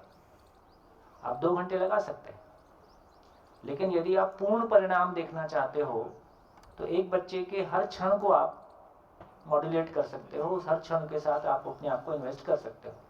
इस जर्नी में फिजिकल, मेंटल, इमोशनल, पारिवारिक, सामाजिक सारे दायित्वों को निभाने के लिए ये काम हम अकेले नहीं कर पाएंगे। हमको एक सपोर्ट सिस्टम चाहिए जो हमेशा मेरे साथ है। एक समय के बाद माँ बाप नहीं रहेंगे, एक समय के बाद परिवार छूट जाता है, एक समय के बाद भाई बहन साथ में नहीं रहते, लेकिन पति पत्नी के रूप में हम अंतिम सांस तक साथ में रहते हैं। तो अंतिम सांस तक यदि कोई व्यक्ति साथ देगा, एक समय के बाद बच्चे भी हो सकता है चल देते हैं, लेकिन 2 लोग जो हमेशा साथ साथ रहेंगे अंतिम सांस तक, वो पति पत्नी, फिजिकली, मेंटली, इमोशनली। तो इस अर्थ में हमको ये कॉन्फिडेंस आए कि जिससे भी हमारी शादी होगी वो अंततः एक मानव होगा, और मानव मूलतः सुखी होना चाहता है, हमको दुख देना नहीं चाहता है, वो भी समझना ही चाहता है, और मेरे को आचरण पे अधिकार आया है तो मैं इस रिश्ते को सफल कर ले जाऊंगा, मैं इस रिश्ते को निभा ले जाऊंगा, मैं इस रिश्ते को सफल कर ले जाऊंगा। और बच्चों को जब हम बात करते हैं तो बच्चों के लिए सब चीज हम बाजार से खरीद सकते हैं, आचरण हम आउटसोर्स नहीं कर सकते। आचरण तो माँ बाप से ही मिलेगा यदि शुरुआती दौर की बात करें। तो यदि आने वाली पीढ़ी को गढ़ने की बात करेंगे तो माँ बाप से कम में वो संभव ही नहीं। लेकिन इसका ये मतलब नहीं है कि सभी शादी करें, कोई बहुत कंपलसरी आइटम है, ऐसा भी नहीं कहा जा रहा है। लेकिन ये सहज जीवन है। अब इसमें कोई डरने वाली, जो डरने वाला फैक्टर इसमें जुड़ गया है, वो जो आपका कॉन्फिडेंस लेवल लूज हुआ है कि आदमी के साथ कैसे चला जाएगा, हाँ ये ठीक है, ये दोनों शिविर कर लेने से कंपैटिबिलिटी बढ़ जाती है। तो आज नहीं, आपका आज नहीं देखेगा, कल कर लेगा, क्या दिक्कत। और कुछ नहीं तो देखो, इसमें जब दूसरे को आप ये बोलते हो ना कि तुम शिविर कर लो, तो ऐसा लगता है कि उसको लगता है कि मुझ में कुछ कमी है क्या, ऐसा भी लोगों को लगता है। तो हम ये कह सकते हैं कि अपने बच्चों की एजुकेशन के लिए, अपने बच्चों के आचरण के लिए ये एजुकेशन सिस्टम को समझना हमारी जरूरत है। जो आप बच्चों के लिए एजुकेशन सिस्टम की बात करते हो, तो इसमें किसी को बहुत ज़्यादा परहेज नहीं होता, और एजुकेशन को लेकर बहुत सारी कमियां हम देखें तो बेसिकली एजुकेशन सिस्टम है। तो ऐसा हम अपने परिवार में लेके चल सकते हैं। तो आपकी पीढ़ी को ये भरोसा आए कि विवाह एक प्राकृतिक व्यवस्था है, विवाह कोई बड़ी घटना है, इसका कोई बड़ा लक्ष्य है, और उस लक्ष्य के लिए हमको तैयार होना है। और मानव मानव में समानता का, पति पत्नी में समानता का इतना ही मतलब है कि आपस में पूरकता को पहचानना। इसलिए उसकी परिभाषा है एक मन दो शरीर। ऐसे कुछ बड़ा काम है। उसके लिए तो 10 साल तो निकल जाएंगे। क्यों? आपने तो बोला इसमें 10 साल दो तो दोनों मिलके, अरे शादी करो, दोनों मिलके समझेंगे। देखो मेरा बेटा उसकी वाइफ समझ रहे कि नहीं?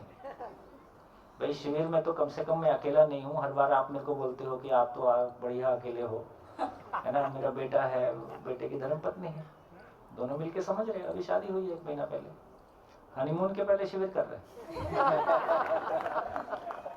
इसके बाद जाएंगे, सब हो सकता है। तो ये समझने की जर्नी साथ साथ मिलके कितनी सुंदर हो सकती है। हम दोनों दो दोस्त हैं, मेरी शादी हुई तो मेरे को ये पति पत्नी संबंध कभी समझ में नहीं आया, पहले से नहीं आया, तो मेरे को कन्फ्यूजन देता था। तो मैं बचपन से हॉस्टल्स में रहा। तो मैंने शादी होते ही फर्स्ट डे अपनी वाइफ को बताया कि देखो ना, मेरे को ना पति पत्नी संबंध तो समझ में नहीं आया, पर मेरे को दोस्ती समझ में आई। अपन दोनों दोस्त होके रहेंगे। दोस्त का मतलब है कि दूसरे की जिंदगी में हस्तक्षेप नहीं करना और उसके विकास के लिए सहयोगी रहना। अपन ऐसा दोस्त बन के रहेंगे तो दोस्ती बन के अपन दोस्ती समझे।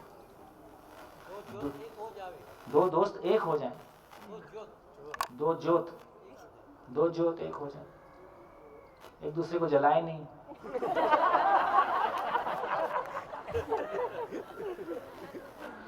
ऐसा हो सकता है। लेकिन आई थिंक मेरा डर वहाँ से आता है कि हम जब देखते हैं ना कि दो लोग शादी मतलब कर रहे हैं, हो गया, तो उनकी वो जो इंडिविजुअलिज्म है ना, वो कहीं ना कहीं दे लॉस्ट देयर इंडिविजुअलिटी। मतलब मैं अभी इंडिविजुअलिटी आपके लिए ईगो होती है। हाँ वो अभी तो आप है। स्वयं में विश्वास को समझते नहीं हो। हाँ। जब स्वयं में विश्वास होता है तो किसी के प्रति समर्पण करने में जो मजा आता है, किसी में अपने आप, किसी के लिए अपने आप को गला देने का जो मजा आता है, वो मजा अभी आपने देखा ही नहीं। चित्रण भी नहीं है ना, हाँ, चित्रण भी नहीं है तो बहुत बहुत मुश्किल होने वाली है। चित्रण में नहीं है तो कल्पना में नहीं है। चित्रण में नहीं है तो कल्पना में नहीं है, तो यही बात है। तो किसी अपनी इंडिविजुअलिटी वहीं से आई जहां हम चोट खाए, और अपने आप को प्रोटेक्ट करके रखना है, बाहर एक प्रोटेक्टिव कवर बना के रखना है। और जब प्यार होता है तो दूसरे के लिए बिना पूछे दूसरे की इच्छा का पता चलता है, या बिना पूछे उसकी इच्छा पूरा करने का मन करता है। जब आप जिसको आप प्यार करते हो, उसमें आपकी इंडिविजुअलिटी विलय हो जाती है। आप दो मिलके एक हो जाते हैं। दो मिलके एक होने का जो सुकून है, जो सुख है, उसका दर्शन अभी आप लोग को ना दोस्ती में आया है। हम लोग के जमाने में क्या मोबाइल वगैरह कुछ नहीं था, तो हम लोग को किसी एक के साथ दोस्ती ऐसी होती थी जिसको हमारे बारे में सब कुछ पता है, उसको मेरे बारे में सब कुछ पता है, और हम एक दूसरे के दोस्त। तो एक के साथ जो जीने का सुख पा लेते थे, वो जीने का एक एहसास अपने को टच हो जाता था। अभी हमारा फैलाव, एक्सपोजर बहुत बढ़ गया है, लेकिन जीना घट गया है ना। उस वजह से जिंदगी थोड़ी सी दूर हो गई है, और इंडिविजुअलिज्म और मेरा और ईगो वाला पार्ट बढ़ गया। वो पार्ट बढ़ गया, तो ये तो जिंदगी से बहुत दूर है। अभी लग रहा है कि जीवन विद्या से आई थिंक वो थोड़ा सा कॉन्फिडेंस तो आ जाएगा। वो कॉन्फिडेंस धीरे धीरे आएगा। शादी तो आप मतलब करवा ही दोगे। अभी अप्रैल में भी हो ही रहा है, तो जम के मन लगाओ, जम के मन लगाओ बेटा, इसके सिवा गुजारा नहीं है। अकेले रह के भी आप क्या पालोगे भाई, लास्ट में क्या होगे? अकेला एक आप पैसा कमाओगे, अकेले रूम लेके रह लोगे, लिव इन रिलेशनशिप में चले जाओगे, इससे अगर क्या कर डालो करके आदमी कहीं का नहीं है। अल्टीमेटली आपको कोई चाहिए जो अनकंडीशनल आपका हो, शर्तों पे आपका नहीं हो। शर्तों पे प्यार नहीं होता है। अभी तो शादी भी मुझे ऐसा लगता है कि कॉन्ट्रैक्ट ही है दो लोगों हाँ, इसलिए कॉन्ट्रैक्ट लंबा नहीं चलता है, 3 साल में टूट जाता है। अधिकांश कॉन्ट्रैक्ट 3 साल में आर पार हो लेते हैं। तो कॉन्ट्रैक्ट की उम्र लंबी नहीं है, कमिटमेंट ये पूर्णता के अर्थ में अनुबंध है।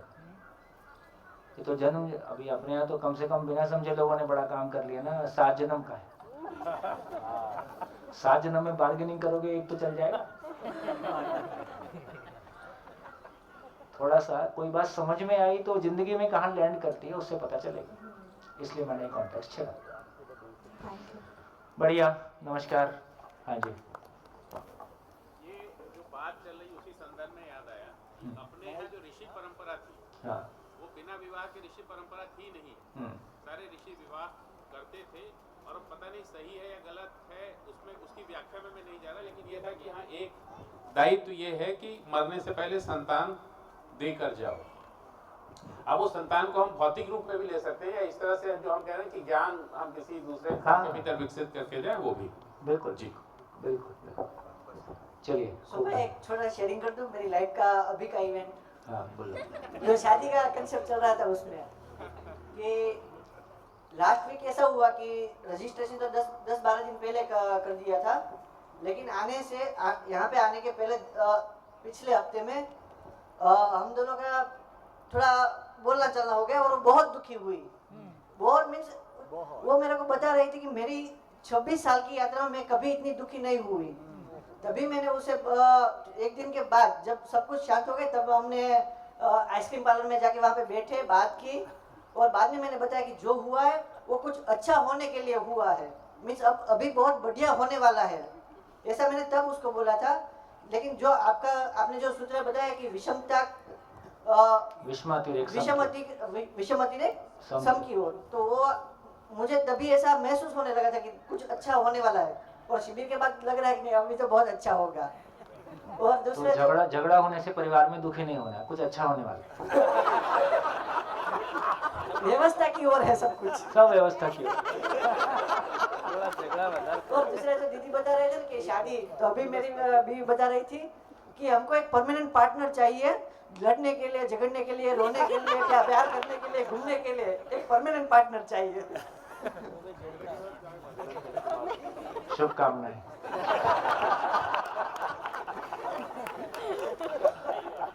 धर्म, न्याय और सत्य के बारे में मैंने जो मन में आया है, शायद वो सच्चा हो या नहीं हो, मैं व्यक्त करने नहीं चाहती हूँ।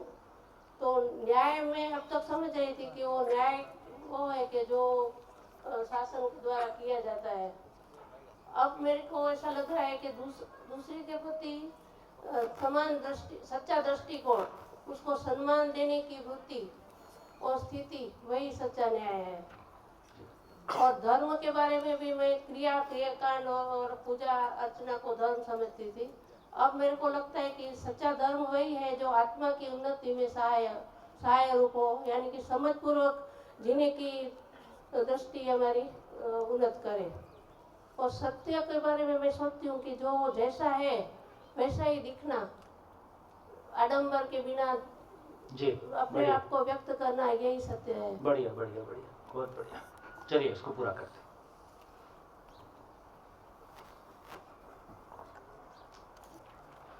काफी कुछ आपने कह ही दिया है। यदि न्याय की बात करें तो न्याय, एक तो हम मानते थे कि वस्तु का समान बंटवारा, ज्यादा बड़ा न्याय तो हमारा यहीं से होता है। कोई वस्तु है, वो उसका बंटवारा ऐसा हो गया। अभी हमारा ज्यादातर चीजें फिजिकल लेवल पे ही परिभाषित होती हैं। समान बंटवारा से भी कहीं ना कहीं दोनों को तृप्ति हो जाए, मूल चाहना तो यही है, उभय तृप्ति, दोनों की तृप्ति, मूल बात तो यही है। फिर दूसरा हमने कहा कि बेसिकली प्रतिक्रिया को हम न्याय समझ रहे थे। ए ने बी को नुकसान पहुंचाया, या हम गिर गए तो माँ ने जमीन को थप्पड़ मार दिया, या हम दो भाई थे, दो भाई हैं, बड़े भाई ने मेरे को मार दिया तो मेरी माँ उसको बुला के ले तू भी एक मार ले। तो अपने को मौका मिला तो पूरा आर पार किया। तो अब अपने से तो पिटेगा नहीं, बड़ा है, तो माँ सामने खड़ा करके पिटवा देती। तो ये भी न्याय, उसको न्याय लगता था, इसने मारा तो तू भी वहाँ मार ले। तो अब समझ में आया ये न्याय नहीं है, प्रतिक्रिया है या फैसला है। अभी तक हम इसको न्याय बोल रहे थे। तो अभी समझ में आया कि अब न्याय क्या है। न्याय है बेसिकली व्यवस्था के अर्थ में संबंध की पहचान। व्यवस्था के अर्थ में संबंध की पहचान, संबंध की पहचान, संबंध में मूल्य होता है, मूल्य का मूल्यांकन होता है, हम उसको, उस भाव को हम पहचान पाते हैं, उसको निभाते हैं तो उभय तृप्ति होता है, दोनों को तृप्ति होता है, इसका नाम न्याय है। तो न्याय में जो सबसे बड़ा शिफ्ट है वो व्यवस्था के अर्थ में संबंध की पहचान है। ये बात ठीक से बैठती है? व्यवस्था के अर्थ में संबंध की पहचान या शरीर के अर्थ में संबंध की पहचान। तो बस ये पूरी जिंदगी में देखा जाए तो इतना ही शिफ्ट है कि अभी तक हम शरीर के आधार पर संबंध को पहचान रहे हैं, है ना। शरीर के आधार पर संबंध को पहचानने की बजाय व्यवस्था के अर्थ में संबंध की पहचान। व्यवस्था के अर्थ में संबंध की पहचान का मतलब है कि अल्टीमेटली जो कुछ भी है वो सहअस्तित्व है।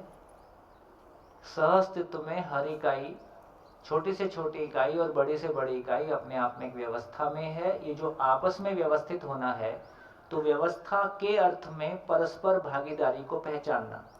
देखो यहीं पे बात समझ में आएगी कि अभी पति पत्नी का मतलब कैसा हो गया, तुम्हारी सैलरी अलग, मेरी सैलरी अलग, घर के काम की लिस्ट बनाई, आधा तुम करो आधा मैं करूं, ठीक है, बर्तन मांजने हैं, चलो दोनों साथ मांजेंगे। तो मैं ये नहीं कह रहा हूँ कि क्या हो, लेकिन ये बराबर बांटना नहीं होता है। बच्चा है तो आधी रात तक मैं देखूं, आधी रात के बाद तुम देखो, तो इसका मतलब है ये तो कॉन्ट्रैक्ट ही है। तो ये सही अर्थों में होगा तो कैसा होगा, तो परिवार एक व्यवस्था है, परिवार अपने आप में एक व्यवस्था है। उस परिवार में परिवार का शिकायत मुक्त, अभाव मुक्त होके जी पाना और इस परिवार का समाज में भागीदारी हो पाना, इस अर्थ में दोनों की मानसिक तैयारी, परिवार की मानसिक तैयारी हो और इस अर्थ में फिर अपनी अपनी भूमिका उस स्वेच्छा से ले सकें। जब व्यक्ति अपनी भूमिका परिवार की जिम्मेदारी के रूप में स्वीकार करेगा तो उसको खुश होकर निभाएगा। जब आधा आधा बांट के करेंगे तो मजबूरी में निभाएगा, तो उसमें खुशी नहीं होगी, फिर वो लंबा नहीं चलेगा, फिर वो शिकायत का दौर शुरू होगा, तुमने तो कहा था मैं करूंगा, कहाँ करते हो, है ना। तो मैं मेरी भागीदारी को स्वीकार करता हूँ, उसको खुश होकर करता हूँ, दूसरे की भागीदारी को भी स्वीकार। तो तीन तरह की जिंदगी हो सकती है। एक तरह की जिंदगी होती है लेन लेन, एक है लेन देन, तीसरी है देन देन। लेन लेन मतलब बस मैं एक पति की तलाश में हूं जो मेरे सारे काम करे। मैं कैसे पति की तलाश में हूं, है ना, जो मेरे लिए वो जिन्न है, मैं रगड़ूं और वो हाजिर हो जाए, बोलो मैडम क्या करना। तो हमको पति कम नौकर ज्यादा चाहिए। भाषा कुछ अच्छी बना रखी है। या उसको भी एक ऐसी ही पत्नी की तलाश है जो उसके लिए सारे काम कर दे, भाव का आता पता नहीं है। फिर एक दूसरी स्थिति है 50-50 लेन देन। ये बिजनेस है, ये जिंदगी नहीं है। देन देन का मतलब है मैं उसको ओन करता हूं, सारी जिम्मेदारी मेरी है, मैं उसकी भी जिम्मेदारी ओन करता हूं। तो पति पत्नी संबंध वो जगह है जहां एक व्यक्ति, दो लोग मिलके सारे संबंधों को जी लेते हैं। किन्हीं क्षणों में पति के लिए पत्नी बेटी जैसी है। किन्हीं क्षणों में, किन्हीं क्षणों में वो दोस्त है, किन्हीं क्षणों में वो गुरु है, किन्हीं क्षणों में वो बेटी है, किन्हीं क्षणों में वो माँ है। तो ऐसा जब हम भाव की दुनिया के साथ में जीते हैं, देखो पति पत्नी का शरीर भाव तो कुछ क्षणों का है। आज भी स्वयं को शरीर मानते हुए हम अधिकांश समय शरीर भाव में नहीं होते हैं, है ना। किन्हीं क्षणों में हम भाई बहन जैसा जी रहे होते हैं, किन्हीं क्षणों में हम दोस्त जैसा जी रहे होते हैं, किन्हीं क्षणों में पत्नी के लिए पति पिता स्वरूप हो जाता है, किन्हीं क्षणों में वो गुरु स्वरूप हो जाता है, किन्हीं क्षणों में वो सलाहकार होता है। तो दुनिया का कोई रिश्ता ऐसा नहीं है जो पति पत्नी संबंध में समा नहीं जाता। तो कैसा होगा? तो जब वो आनाकानी करे तब बेटे जैसा है,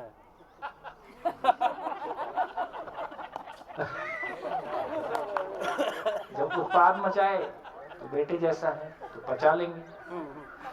जब पत्नी उत्पाद मचाए, चल भाई एक बेटी और। तो ऐसे अनकंडीशनल लव का मतलब है कि वहां केवल देन देन है।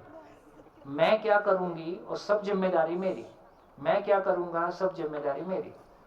तो फिर भाव रूप में जब दोनों पूरा पूरा स्वीकारे हुए हैं, तब वो आपस में निभ जाएगा। तो भाव की जगह में हमको ऐसा अपनी स्थिति को बनाना होगा। नहीं तो बच्चों जैसा लड़के अलग हो ही जा सकता है, उसमें क्या। और अलग होकर कौन सा शांति मिल जाएगी। बढ़िया, न्याय क्लियर हुआ, न्याय की क्लैरिटी बन गई। तो क्या मतलब हुआ कि जैसे इस पेन का रोल क्या है, लिखना। तो बेसिकली व्यक्ति का रोल क्या है, व्यक्ति का रोल क्या है, उसकी परिवार में भागीदारी। परिवार का रोल क्या है, समाज में भागीदारी। तो एक व्यक्ति का रोल क्या है, व्यक्ति कब अपने परिवार में रोल कर पाएगा, व्यक्ति कब अपने परिवार में रोल कर पाएगा, क्या समझ के। जब तक उसको समाज में भूमिका पता नहीं होगी, तब तक परिवार में भूमिका नहीं कर पाएगा। ये बात आप तक नहीं पहुंची, नहीं पहुंची। जैसे मैं एग्जांपल लेता हूं, किडनी अपने आप में एक व्यवस्था है,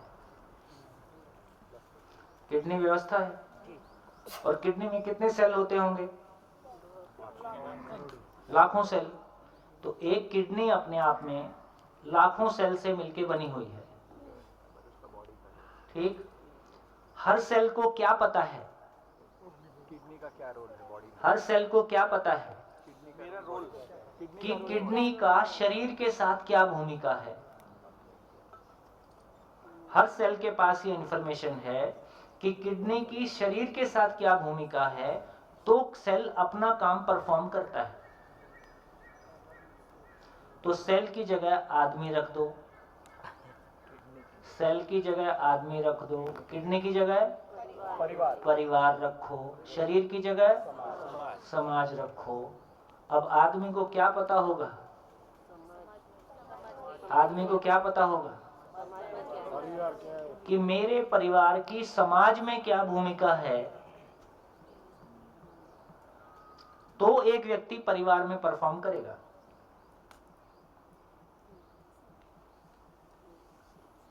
इससे कम में आप परिवार में परफॉर्म नहीं कर सकते।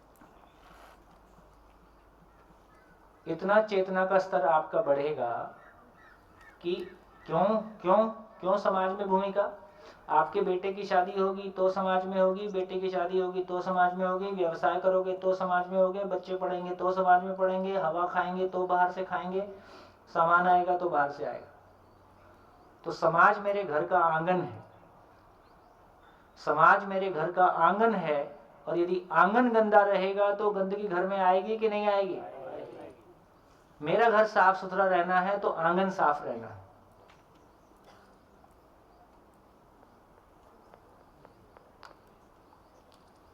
आपके सुखपूर्वक जीने के लिए समाज का स्वस्थ रहना आपकी जरूरत है, एहसान नहीं है किसी को।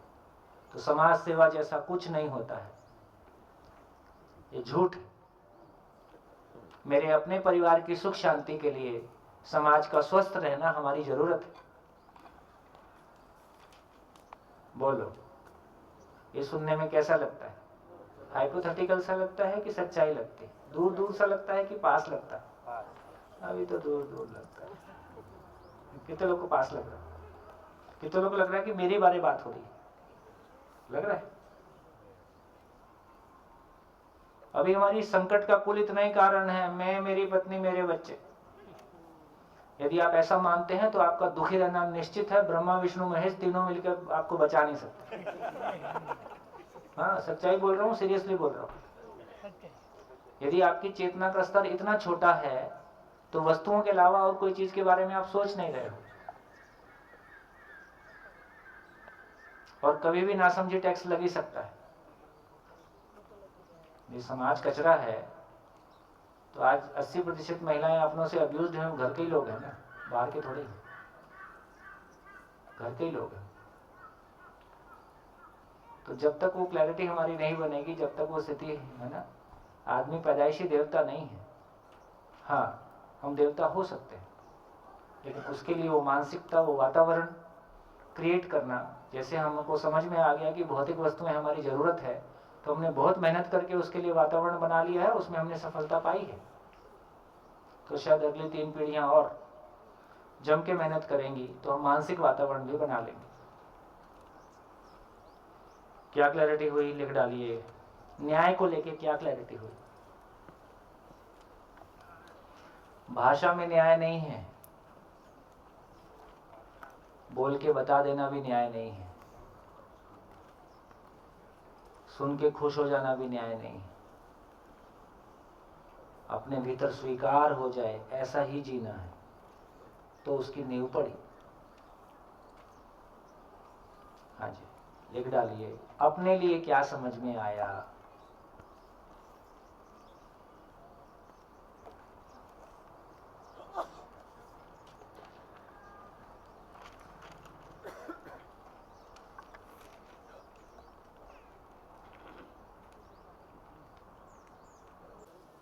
बोलो। अभी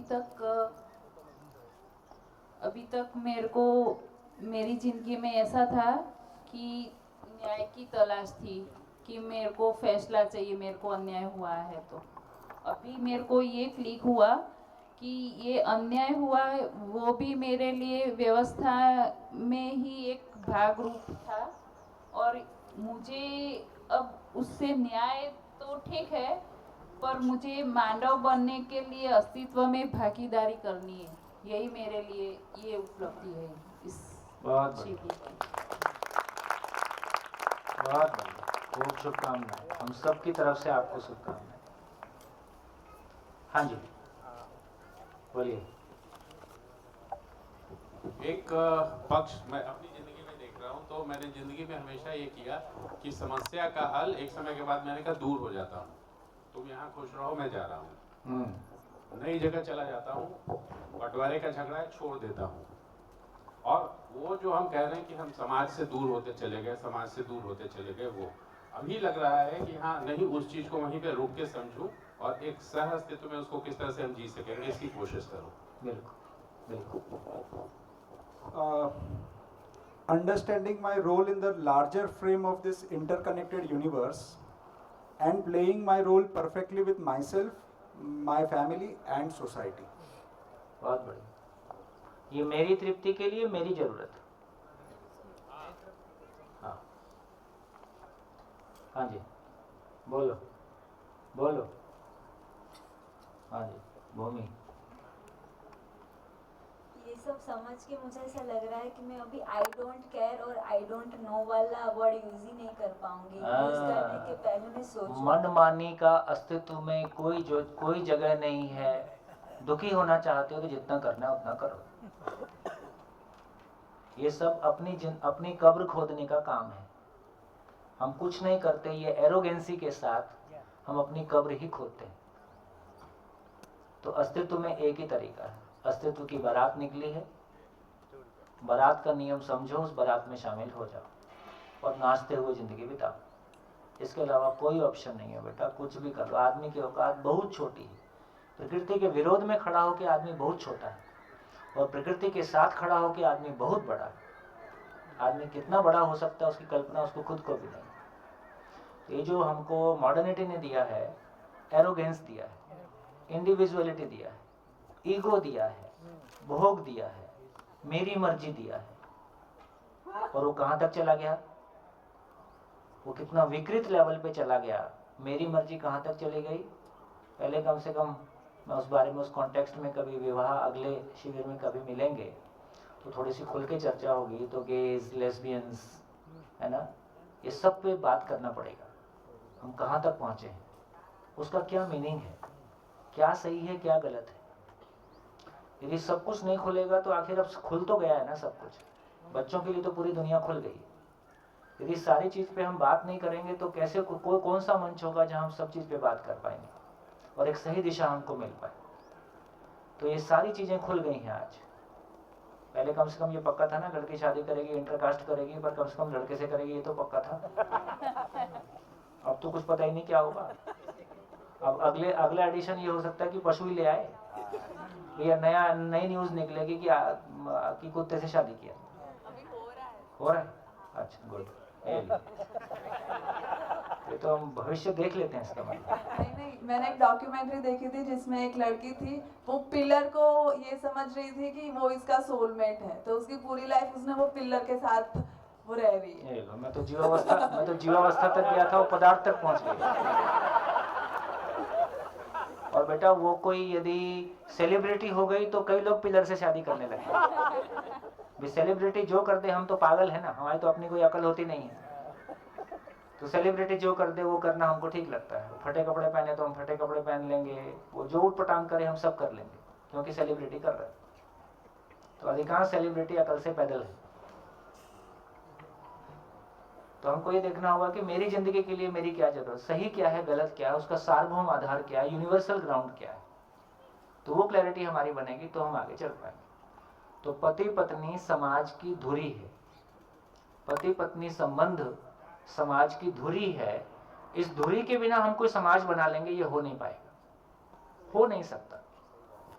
क्योंकि हर बच्चा किसी माँ बाप से जन्म लेता है, हर बच्चा किसी माँ के आंचल में पलता है, और ये धुरी बिखर गई, उसके बाद हम कोई परिवार, हम समाज, परिवार विहीन समाज की ओर जा रहे हैं, जहां सोरोगेट मदर होगी, जहां टेस्ट ट्यूब बेबी होगा, माँ का गर्भ खरीदा जाएगा और बच्चे जो है आया पालेंगे। एक मैकेनिकल समाज होगा, और वहां पहुंचेंगे। अभी शायद ऐसा मुझे लग रहा है कि मेरी जो डेफिनेशन थी फॉर फेमिनिज्म वो सब वो चेंज हो रही है कहीं ना कहीं। कुछ सब प्रतिक्रिया, सारा फेमिनिज्म प्रतिक्रिया है। And also there is a bigger picture above that, उसका एक पार्ट बनना है। जैसे यहाँ पे हुआ कि मेरी उपयोगिता, मेरी तरफ परिवार और समाज। So I think that is a bigger picture. ये फेमिनिज्म तो शायद हमने बनाया हुआ है। रिएक्शन। और आई थिंक मुझे प्लेटफॉर्म, अभी तो मैं यही शब्दों का यूज करूंगी कि मुझे जो प्लेटफॉर्म मिलेगा कि मैं कितना समझी हूँ, उसका एविडेंस आई थिंक परिवार में ही मिलेगा। और वो अभी ऐसा लग रहा है कि वो शादी से ही होगा, कि वहाँ पे अभय और शिकायत मुक्त अगर वो हो जाता है, दैट मीन्स कि मैं पूरा समझी हूँ। अकेले रह के तो आपको मनमानी का पूरा स्पेस है ही है ना। फिर तो कोई ना नहीं कौन बोलेगा आपको, जो करना है करो। इसलिए पति जितने आते हैं पत्नी के होने से नियंत्रित रहते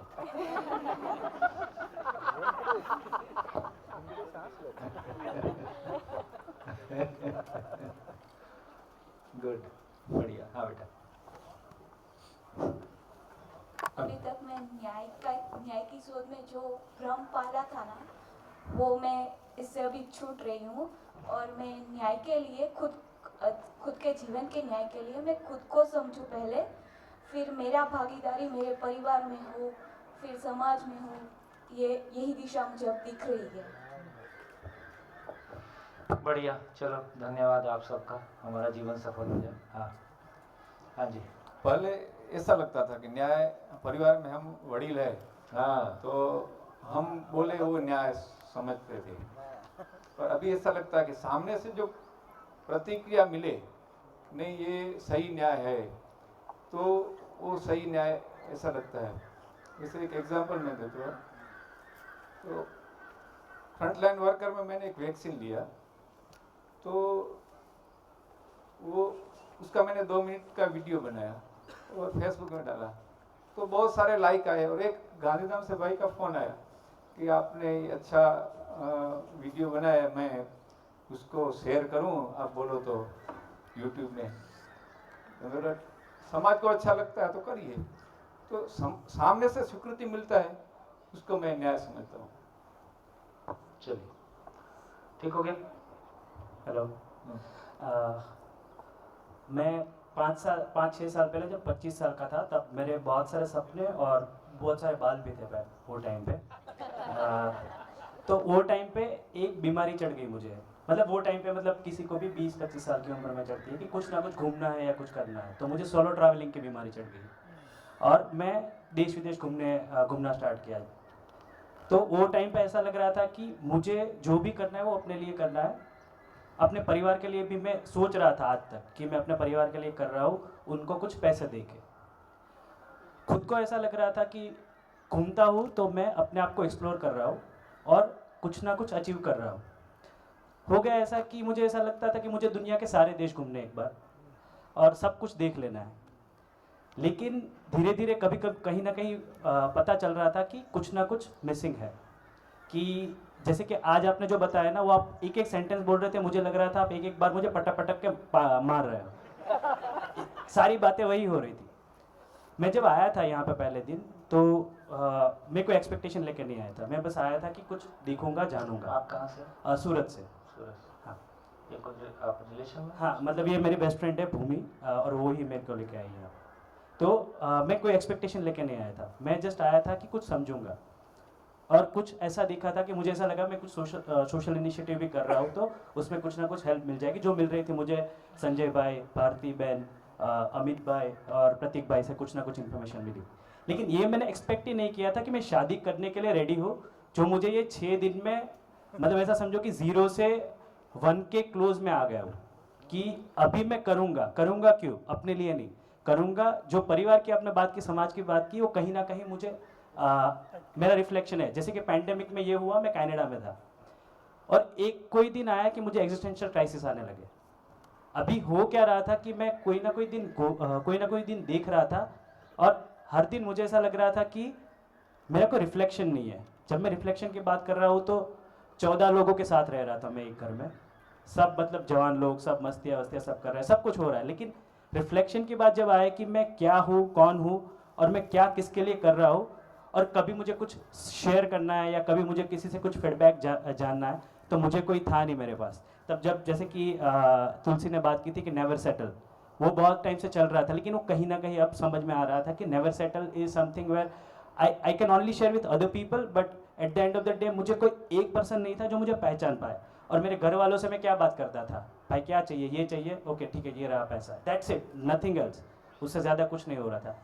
अभी आज तक ये 6-7 दिन में ये समझ में आया कि एक पूरी जो मेरी समझ है टवर्ड्स मैरिज, वहाँ पे जब मुझे रिस्ट्रिक्शन लग रहा था कि ये कुछ मुझे बंधन देगा, मतलब मेरी जो स्टोरी बन रही है, मेरी पूरी लाइफ की स्टोरी, वहाँ कहीं पे वो अटक रहा है। वो सब कुछ मुझे अब समझने लगा है कि वो सब मेरा मिथ था, मेरा खुद का घमंड भी था कहीं पे, लेकिन अब वो सारा ब्रेक हो चुका है। और मुझे ऐसा लग रहा है कि 7वें-8वें दिन जब भी मैं घर जाऊँगा तो पहली बात मैं घर से करूँगा वही रहेगा कि मैं शादी करने के लिए रेडी हूँ। खुद ढूंढूंगा खुद ही, पर उसके लिए रेडी हूँ। That's it, that is what I have got from all this children. Thank you. बढ़िया। देखिए कैसे कैसे नौशल, never settle, I don't care, और क्या क्या Who cares? एक है YOLO, you only live once. YOLO. You only live once. You only live once. YOLO. अच्छा, उसमें क्या होता है? कि जो करना है इसी जिंदगी में करना है, जी लो। अच्छा। ऐसे शादी में बंध जाओगे तो कर नहीं पाओगे जो करना है, तो योलो और क्या होता है? फोमो मिला, फोमो, फियर ऑफ, मतलब फियर ऑफ मिसिंग आउट, मतलब मुझे योलो का मिसिंग आउट। अच्छा, मैं जिंदगी जी नहीं पाऊंगी अगर मैं बंधन में बंध गई।